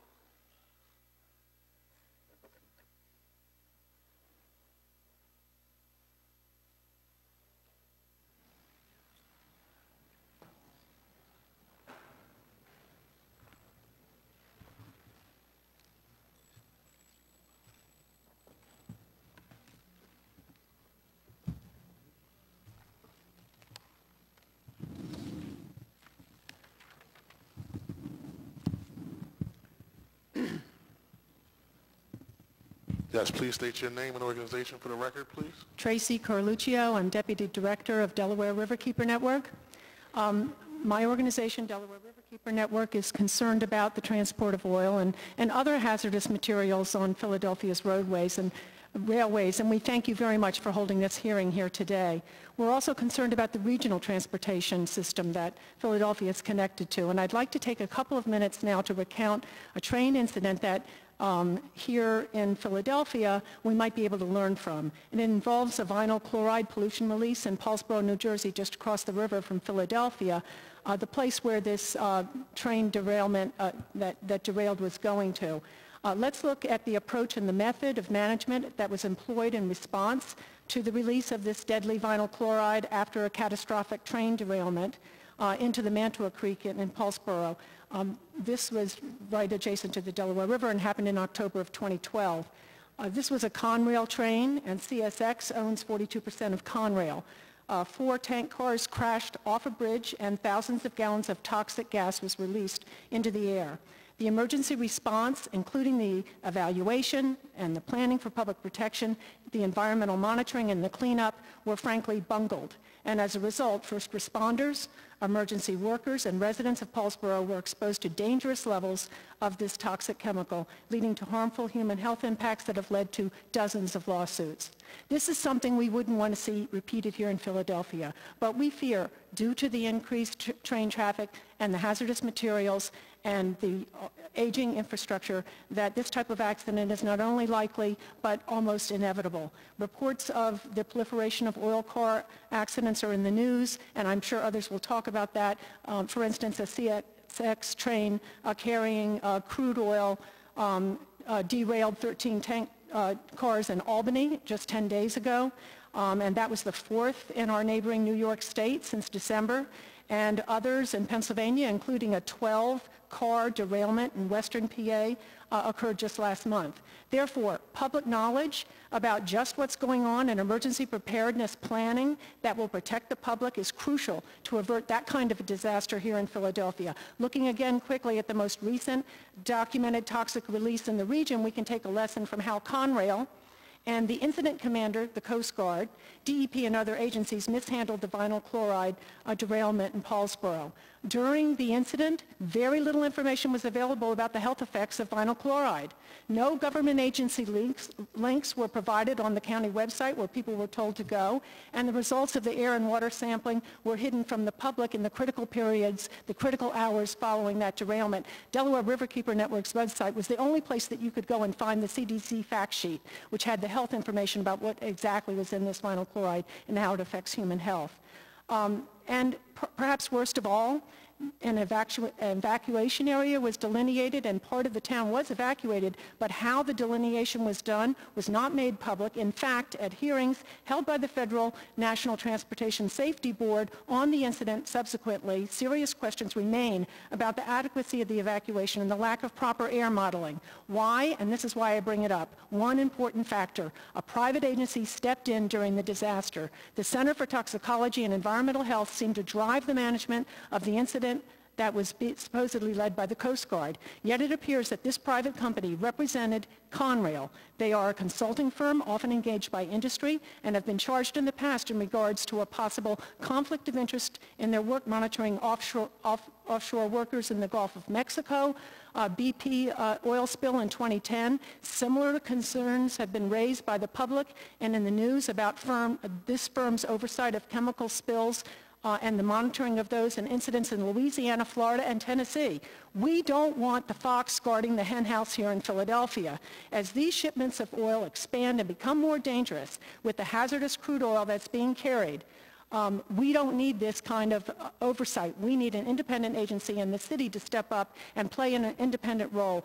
That's why CXS offer here of working alongside first responders in their testimony here today is not something that we should take comfort in. We don't necessarily find this comforting, and we don't think that this should be an answer for the city. One of the worst aspects of the transport of Bakken crude and other hazardous materials is the lack of public disclosure because of some exemptions from federal laws and the lack of local control by the city. The public and the city need to know and need to be assured the safety of the activity of what's going on over their heads and in their backyards and next to their schools. Much of the regulatory authority is preempted by federal agencies, and some gaps are covered by state. But what can the city do? We would like to recommend that the city investigate where it can provide important independent oversight to protect Philadelphians. Emergency management is one of those areas. Regular air and water monitoring by an independent agency, not just when there's accidents, to find out what is coming out of these rail cars is another one. And also, we think it's very important that safety issues could be addressed by the jobs that they're talking about bringing to Philadelphia. Employ some people in these communities and train them to look at regular safety issues. And that should be done at the expense of the private corporation that's benefiting from this rail traffic. Also, closely following the flow of crude oil and other hazardous materials on railways is another important function that the city could perform to protect Philadelphians and the air and water of the Delaware River, and make that information public as much as you're allowed to. We don't agree that this information should be kept secret and from the public. Finally, we urge the city to ensure independent oversight and incident command and proper training for that now, so that when an incident does happen, then those that are working for the public and with the public interest as the priority, not CSX or whatever the other responsible party may be, and their private consultants are in charge. Unfortunately, they're a company. They have to serve their bottom line. The city council and the government agencies that should be looking after our public health have to serve the public, and that's who really should be in control here. Thank you very much. Thank you. My name is Michael Rolls. I'm program organizer for Clean Water Action. First, I'd like to thank the committees for holding this. This is very critical, and this is an important first step from this issue. This is a great concern of many, as you've seen. Clean Water Action is a 1 million member national organization of diverse people and groups joined together to protect our environment, public health, economic well-being, and community quality of life. Our goals, sorry about that. I will restate that sentence. We are a 1 million member national organization of diverse people and groups joined together to protect our environment, public health, economic well-being, and community quality of life. Our goals include safe, clean, and affordable water, prevention of health-threatening pollution, creation of environmentally safe jobs and businesses, and empowerment of people to make democracy work. Here in southeastern Pennsylvania, we represent roughly 40,000 members. Over the last 4 months, our office has been conducting research on crude by rail transportation as the rapidly developed Bakken Shale Formation in North Dakota has led to an increase in heavy crude being shipped by rail car into and refined within the city, contributing to some concerns we have about the safety and health for Philadelphia residents. I want to make this clear. Just like any member of the community who lives, works, and plays in a neighborhood, we see CSX, just like all railroad operators, as an equal member of the community throughout its 21,000 miles of railroads in the United States. Sorry, I lost my place.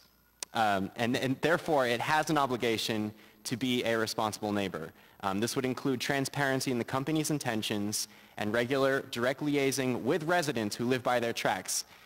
Obviously, there is a lack of transparency with the community on the ground, and they have failed. CSX should also have an open dialogue with the city on this issue and all others that may have been impacted on the health and welfare of Philadelphia's residents. Through what we've heard from neighbors who live in South Philadelphia, particularly those by the Arsenal and 25th Street bridges, there's heavy frustration with how CSX has failed to deliver on several serious concerns of residents and small business owners. For years, local residents and business owners have been dealing with large falling bridge debris, as you've seen, greatly impacting their quality of life, and have struggled to connect with appropriate avenues in order to have the situation remedied. Responses from CSX have appeared inadequate, and Clean Water Action sees it as very unfortunate that it took a train derailment to have a public dialogue on these issues. CSX stated in a January 2014 Reuters article that they plan to increase crude by rail shipments by 50% this year. Last year, they, quote, moved about 46,000 loads of crude. This highlights a serious concern not only about the integrity of our aging rail infrastructure, but also the procedures in place for the training of engineers, the handling of hazardous materials, accountability, oversight, and safety mechanisms, and emergency preparedness and response plans. The scope of research conducted by Clean Water Action has involved a large number of concerns, including railroad infrastructure, maintenance, investments, train cars, operating procedures, emergency preparedness and response, and oversight and regulation. We've also been examining legal structures and flexibility within the local level as well as the national level. Through this process, we found a lack of transparency on a number of issues that deserve to be made public, including inspection schedules, timelines, and procedures, the types of finished products and raw materials traveling on these rail systems daily, and the safety classification of these products. We also share the community's concerns in knowing how the company and public agencies work together when preparing for and responding to emergencies. We've also observed a series of local actions that can be taken by Philadelphia in order to safeguard our safety, health, and environment. These steps include a local ordinance which defines who is responsible for track debris that may cause a hazard for trains or neighbors. CSX is responsible for cleaning up the debris. From what we've observed, cities and towns have taken action locally to mandate that they are responsible for cleaning up the tracks. Additionally, other cities are already moving forward with plans to study the hazards presented by crude by rail transportation and coordinating agencies for appropriate responses. That also includes requiring disclosure of hazardous materials on board these train cars. Regarding preparedness and emergency response, we strongly recommend a more robust city plan to educate residents on procedures in place in case an emergency, such as a crude or petrochemical derailment occurs. It is critical that Philadelphia residents are aware of the hazards of railroad transportation in our city and recognize how they need to be prepared. Residents do not know how to respond despite OEM claiming that this is public information. How do they disseminate that information? More outreach from OEM has to happen. Finally, Clean Water Action supports further dialogue on this issue in the neighborhoods of those greatly affected and call on CSX to join this dialogue. If we are to safeguard the health and welfare of Philadelphians, we need to bring this discussion home for them. I know Philadelphians in South Philly who are boycotting this hearing because this is not taken into this neighborhood. Once again, we are deeply appreciative that the City Council has taken these important first steps, and we welcome the opportunity to become a resource on these matters and look forward to working with the city to ensure a safer and healthier Philadelphia. Thank you. Next. My name is Alexandra Pahil, and I'm speaking as a very aware, concerned citizen. I've done a lot of research into all aspects of the transportation of crude oil. I regularly travel to my family member's car shop, VAC Motorsports BMW, underneath the 25th Street Bridge. And I've never felt comfortable or safe when I see and hear the train pass over our heads. Pieces of concrete ricochet off frequently through the gaps and the holes under that concrete bridge, showing the lack of maintenance and care for the crude oil infrastructure. As state and local representatives, it is your job to take on the public safety and environment of your surroundings. The public hearing today is an enormous leap in the right direction for our community and our future. Thank you, council members, for your strong words and urgency behind this very serious matter. The integrity of our public and private industrial infrastructure investments should be trusted and transparent with all authenticity. Philadelphia is the former capital of our country and presently the largest city in the Commonwealth. It is also the 5th largest city in the country, and we need to start taking pride in producing and providing citizens with efficiently safe energy. The growth of the crude oil industry should not increase for a second, regardless of economic benefits, before making sure the infrastructure of which the oil will be moving on is beyond the recommended standards, and the citizens and residents surrounding these rail cars know the protocol and the propensity of the volatile commute that takes place in their backyard. While representing Clean Water Action, I have learned new policies and government factors that only ask me to urge politicians and officials to take a stand and demand proper inspection of tracks, maintenance, tank cars, and hazardous materials. Each of these factors play a major role in moving forward into growth and advancement or in extreme catastrophe. The majority of derailments and detonations are responsible from human error. Maintenance should be triple-checked thoroughly and fixed immediately and completely. All tracks and rails, not just crude mainline routes, high urban areas, or known defective areas. These should be checked more frequently, and all should be maintained and inspected with higher proportion to their use. Secure now and automated transmitting signals should be up to date and on every train that carries crude oil to record and submit live data of track quality. In addition to the implementation of automated transmitting signals, the records of such should be easily accessible so city officials are able to respond accordingly in the event of an emergency. Frequent analysis should be made by the correct officials to monitor and follow up that the responsible parties, CSX, are completing the required tasks. Private industries need to invest in community emergency response, not just in first responders and hazmat trainees. We have an obligation and an opportunity to no longer allow private industry and government agencies to banter back and forth about accountability and who is responsible. We have not had a major catastrophe and explosion in Philadelphia yet. Therefore, we have the time to strengthen the city's prevention methods and preparedness for the people. Evacuation signs should be improved and easily to be followed and understandable. So first responders and residents should know and have access to clear alternative evacuation routes if those aren't already available. So I will end it with this. Does anyone know the proper evacuation and the proper protocols if an event were to happen right now? Do you know who your authority figure is and where you would need to go? Do you have all of the medical documentation somewhere else that's not at your home, in your office, at your school? Thank you.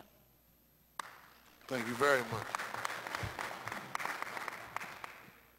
Well, first and foremost, I have more of a statement than question. Very, very informative testimony from all of the panelists. I had no idea that Conrail was owned, or a portion of it, shares were owned by CSX. That's new information to me. I thought that was two totally different companies, two totally different railroad companies. And so I thank all of you, though, for your informative testimony. And we'll call up the next panelist, but we will continue to stay on this issue for the long haul. So this is just the beginning of moving forward. So thank you very much. Thank you. That's important.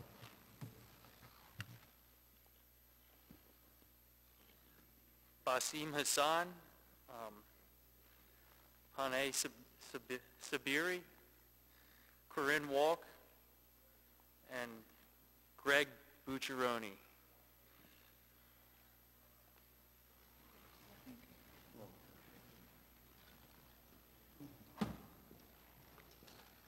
Hune had to leave temporarily, but she's on her way back, so assuming this time she will testify. Sure.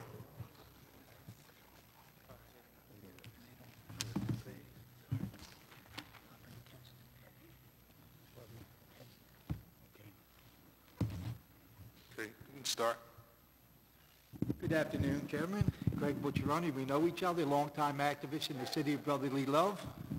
And just saying that a lot of these things, everyone made good points. I'm not going to drag out a speech, but we're going to hold you guys accountable as being going to be the future ward leader of the 7th Ward.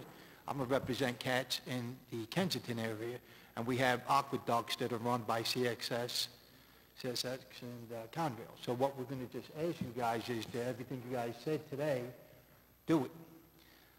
On a quick note, we're going to be watching our elected officials too.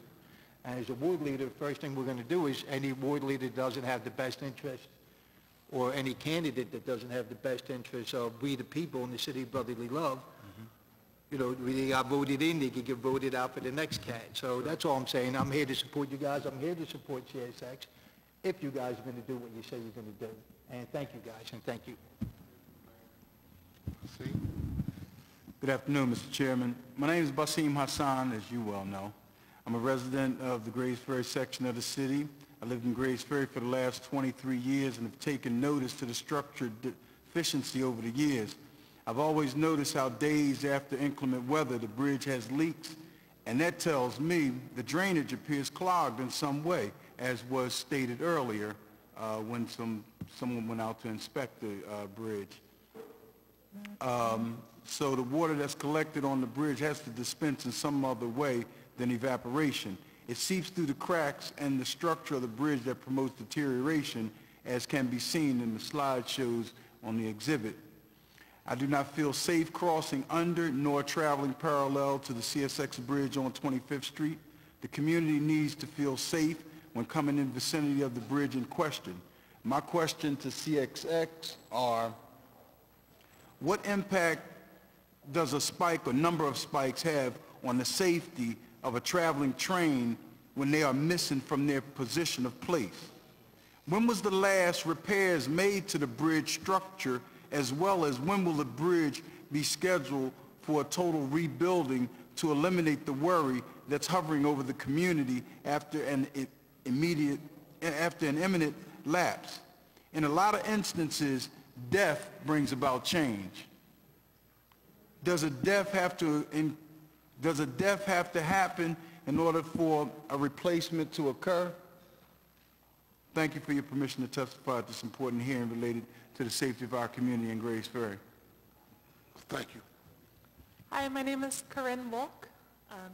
I'm the Associate Director of Protecting Our Waters, which is a local grassroots environmental organization that primarily works on issues of natural gas, but also we now have a campaign going about the Bakken oil trains.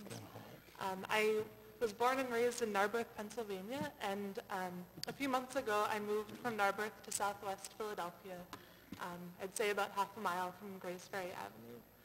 And as a new resident, especially moving from a quiet suburb into the city, one of the first things I noticed were the new sounds while I was trying to sleep, which are mostly cars and dogs, but also frequent train whistles. I live a block away from the 49th Street station, so right by the train tracks. And I was actually somewhat shocked earlier to hear that people responsible for emergency management don't know how far people live from the tracks. I know from driving around my neighborhood that there are people whose back windows literally overlook the tracks. There's no backyard, there's just tracks. And for the years I've been working with Protecting Our Waters to spread the word about natural gas drilling pipelines and the oil trains coming through Philadelphia to Philadelphia Energy Solutions, like the trains that derailed were.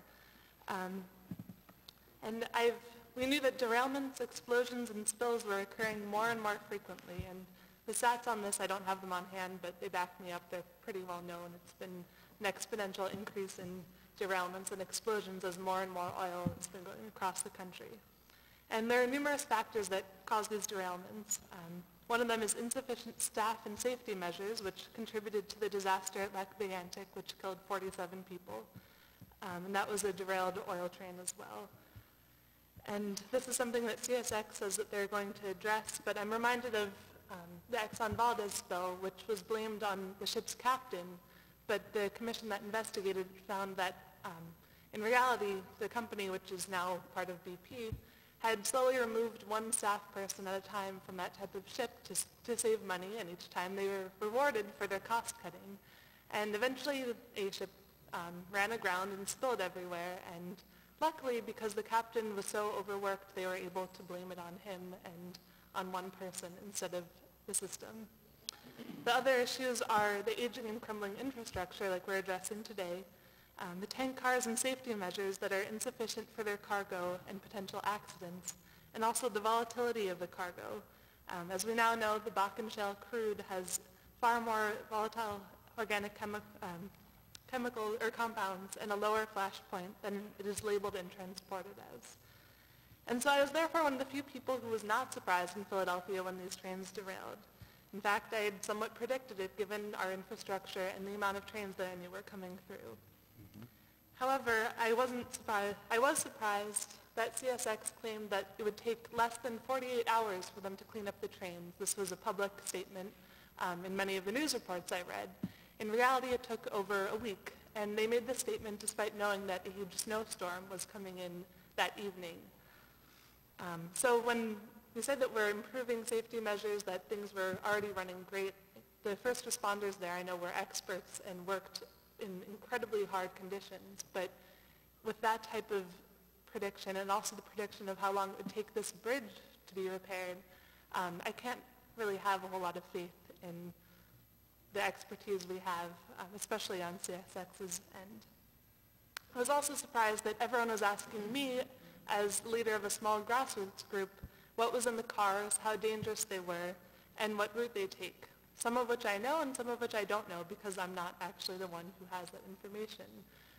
So I went on the Philadelphia website for emergency management to try to find out what would happen if one of the cars did derail near me. And in fact, even my old home in the suburbs is within the evacuation radius should an accident have occurred in Philadelphia.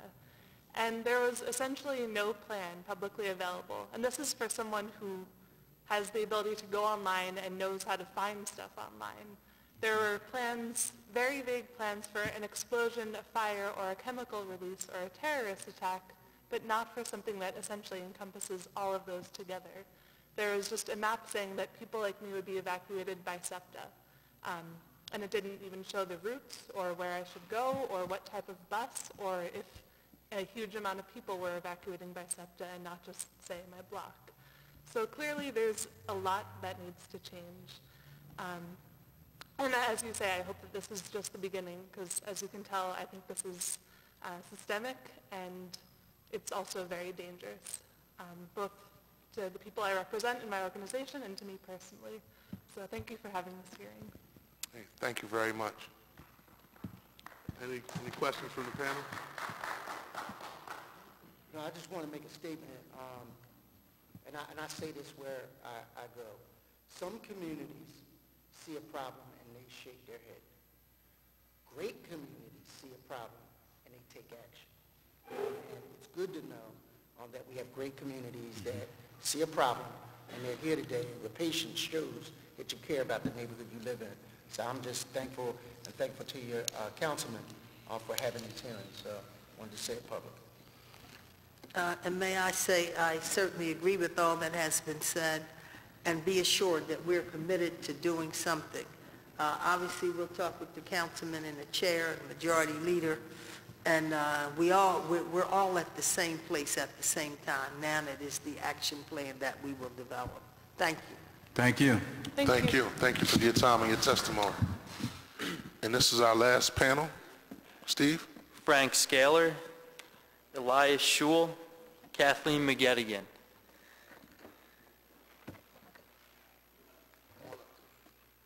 I'll finish here in time to go across the hall.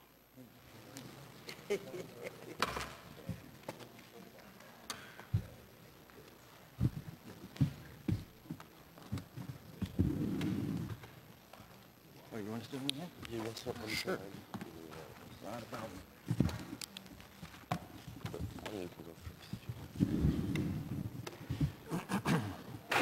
My name is Frank Schaller. I'm the director of the Soil Food Health Forum. We focus on sustainable energy and sustainable food. The CSX oil train accident is an opportunity to look at the big picture of fossil fuel and clean energy. Pollution is nonpartisan. Liberal or conservative, young or old, pollution kills. Asthma, cancer, and other environmental diseases are killing us, our children, and today's pollution will continue to kill future generations. As the acid mine drainage of Roman mines 2,000 years ago is causing dead zones today. This is the 21st century. City council members, please work to make this century the century of clean energy. The 50-year-old, 100-year-old fossil fuel infrastructures must be phased out. Not railroads, not bridges, the fossil fuel infrastructure. Clean energy technology advancement is waiting for elected officials such as yourselves and government bureaucrats to tell the fossil fuel industries to let go of their 18th and 19th century dangerous practices of oil, gas, and coal that are polluting and causing health and safety problems for individuals and society. For the health and safety of your constituents, you must work to conscientiously, progressively phase out, eventually, all fossil fuel pollution and conscientiously, actively make decisions to bring Philadelphia into the 21st century of clean energy. As I stated earlier, pollution is nonpartisan. Pollution kills indiscriminately. Oil train accidents, pipeline explosions are red flags our elected officials need to stop ignoring by reacting to symptoms and catastrophes and not empower clean energy policies. Bottom line, please empower clean energy policies. Thank you. Thank you. Next testimony, please. All right. I'm Kathleen McGettigan. I was born and raised in South Philadelphia. I was glad to see the people here from the 25th Street Bridge area and from Kensington, but I am frankly a little disappointed that there's nobody here representing the University of Pennsylvania, Children's Hospital, or the Hospital of the University of Pennsylvania, because they would have been included in the evacuation area. And I want to talk about how things work in the real world. It was very interesting to hear about emergency management and evacuation. But evacuating a hospital, and I think most of us have seen hospitals, when you're talking about people who may have just come out of surgery, when you're talking about senior citizens who may only have one leg, when you're talking about people, Children's Hospital, children who have who are in chemo, who have terminal cancer? I mean, seriously, evacuation? I mean, I'm not sure that that is a legitimate option. I was also concerned about Mr. Kendall's speech because I'm not sure about the reason for the derailment. It sounded like we were doing routine maintenance, we put down temporary fasteners, and it's like, wait a minute. Freight trains have been around since the 19th century. Where is the problem? You're talking about like geometry trains, you're talking about all this high tech, and you can't do routine maintenance without a derailment? And it's only by accident we know that it happened January 20th. What if this derailment, near derailment, had happened during an ice storm, which we did have this past winter? That was an accident. Finally, I'd like to say is that... Excuse me, it did happen in the middle of a storm. Well, it happened, and then a storm came. So it did. So, yes, thank you for the... Because it could have been worse. It could have happened during a storm. The trains could have fallen into the river. They didn't. And I'm also concerned that it's taken 9 years and then nobody said, well, actually some of the residents have mentioned that maybe that bridge needs to be replaced.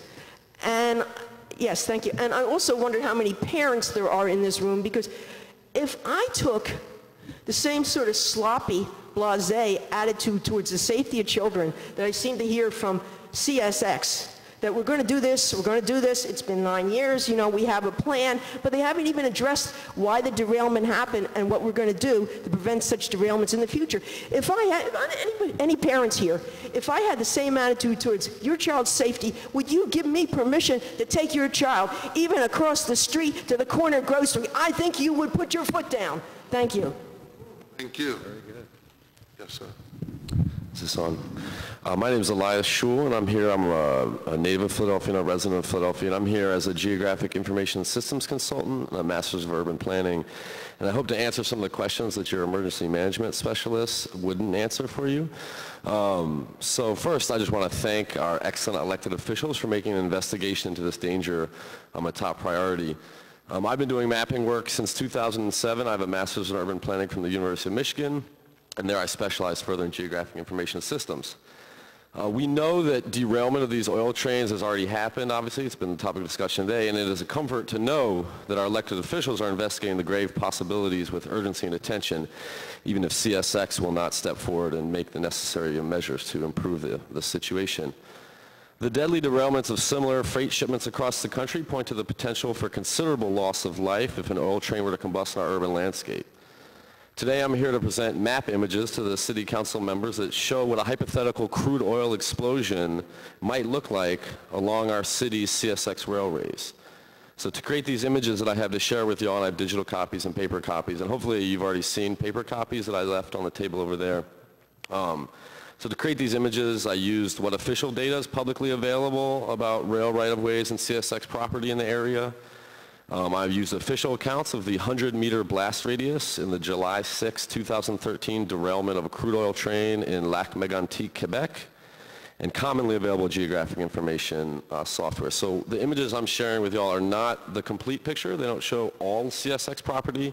They show what I was able to find from public records easily is known to be theirs.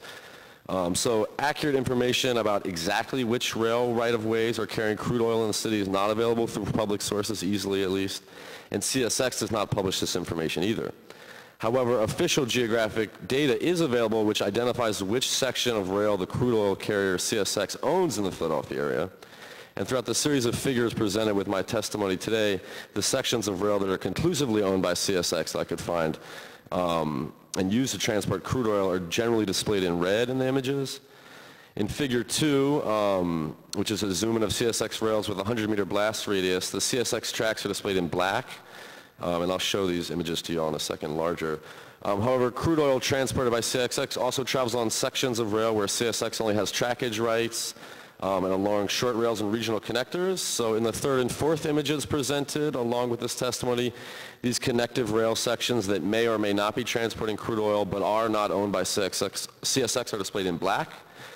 And we know through anecdote and public account that certain sections of rail displayed in black on these maps, that is, I couldn't trace it to being owned directly by CSX, we still know that they are indeed carrying crude oil on a regular basis. And so, as you'll see in the graphics, I didn't display the 100-meter blast radius on every bit of rail that I could find out through anecdote or through public account was carrying crude oil. I didn't put the blast radius and all that because I wanted to create simple graphics that could communicate to the public, and I also wanted to avoid the false perception that all rail in the city is carrying crude oil and the threat of explosion. So Real quick, there's been a lot of talk of derailment today and about the failure of the bridge. So I'm not a structural engineer. I can't tell you about the likelihood of failure on this bridge. And the maps also do not predict the likelihood of a derailment along any section of rail, nor do they predict the blast radius if an oil train were to derail. Instead, they take available information about a recent crude oil train derailment that ended in a catastrophic explosion and visualize what a serious threat a catastrophic derailment poses to human life and physical capital in our urban landscape. So I've left on the testimony my contact information. I'm available to further correspond with you or any other members of the council about these graphics and also work with interested officials, ward members, or council members to produce further analysis and kind of zoom into more specific areas. So I'll bring up these graphics now. And for audience members here, I blew them up as large as possible.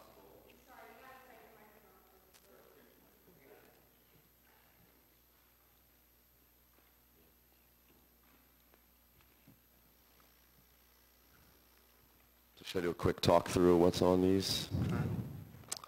Let's see, that one right there, that is figure number 4, I believe. Can you turn it to me just so I can make sure we're talking about the same thing? Yes. So figure number 4 here, this shows in red, the red line there, that's stuff that I could find through kind of official sources. It's officially owned by CSX. The black is other rails, those are connecting rails and some SEPTA rails, but the stuff with the CR next to it is connecting rails, so that's stuff that's not owned by CSX, but CSX is using it to transport crude oil.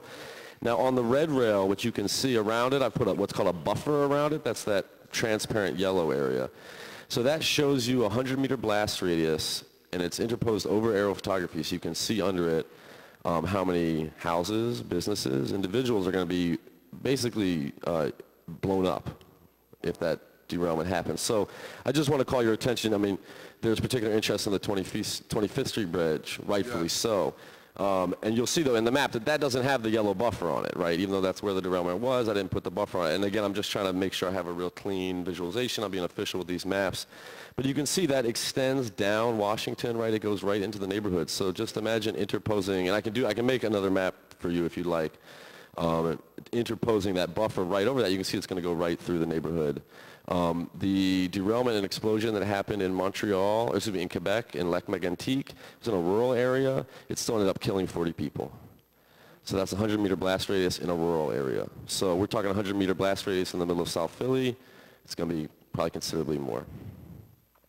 So again, thank you so much for having hearings on this. And if you have any other questions or want other graphics or analysis, please get in touch, all right? Thank you for your thorough testimony. Thank you. I really appreciate being given a chance to say what I have to say. I know everybody is really, I'm the last one, everybody wants to go. But I have something to say, and I ride my bike on Washington Avenue. My house is on 1504 Montrose Street in Philadelphia, and I ride to my place of work in West Philadelphia. I'm sorry, can you just state your name for the record, I please? will in 1 second. Okay. I do this many days of the year. My name is Pune Saberi, P-O-U-N-E-S-A-B-E-R-I, and I'm a physician. My titles include the Occupational and Environmental Medicine Section Chief for Philadelphia Veterans Administration. I'm also a clinical faculty at the Hospital of University of Pennsylvania.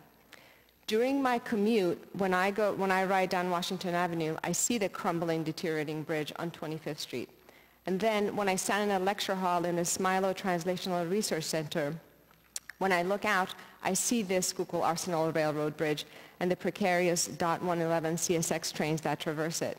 Words can't describe what I feel when I think about the combination of disasters that can strike my place of living, my places of work, and everything in between on a daily basis.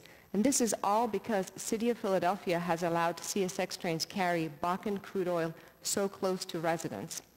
On January 2nd, 2014, Pipeline and Hazardous Material Safety Administration, PHMSA, issued a safety alert indicating that Bakken crude oil is so highly flammable that it might be classified as a gas, and as such, it poses a much higher explosion hazard.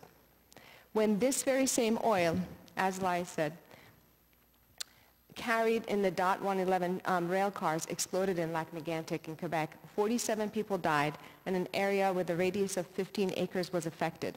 It doesn't take a public health advocate to point out that when the most flammable oil is carried in derelict rail cars over a bridge in shambles in an area significantly more populated than Lake Megantic, the ensuing catastrophe that an explosion will bring about will be inexcusable and irresponsible in the least, but a calamity at worst. So I'm urging the City of Philadelphia to halt all transportation of this dangerous cargo and enforce repair of the bridge infrastructure. I'm just going to point out that the Department of Emergency Management today said that they would want to know if hydrochloric acid was being carried through the city. Well, hydrochloric acid is used during the hydraulic fracturing process of Bakken oil, and not all of it is taken out during the refining process. So, in fact, this could be considered hydrochloric acid being carried through the city. No amount of financial gain for any one person or corporation should justify the risk that the people of Philadelphia and West Philadelphia are facing. I ask the City's council members to widely communicate the emergency plan in case of a disaster following derailment of trains, collapse of bridges, explosion of highly hazardous Bakken crude oil with proper emergency routes, first responder hazmat, and decontamination protocols at all area hospitals. And we've heard a lot of that today. But then I asked the City Council and Department of Emergency Management to devise a plan B when those area hospitals that they depend on are no longer standing in the wake of an explosion. Lastly, I cannot thank Councilman Kenyatta Johnston and all the members of the committee enough for bringing awareness to this public health and safety emergency and for being so responsive to our concerns. Well, first and foremost, I want to thank all of you for your testimony. Very, very informative. And I talked to Councilman Curtis Jones, Chairman of the Public Safety Committee, and so we're going to, because we're going to follow up on this issue, we're just going to recess this committee hearing to the call of the chair, which means we will be revisiting this issue. And so thank everyone for coming out today, and we will be doing a follow-up. And CSX is committed to do some things regarding the 25th Street Bridge, as well as parts of Southwest, but there are more questions regarding how are we operating as a city in terms of addressing this issue. And so we want to thank everyone for coming out today. Thank you for participating in the hearing.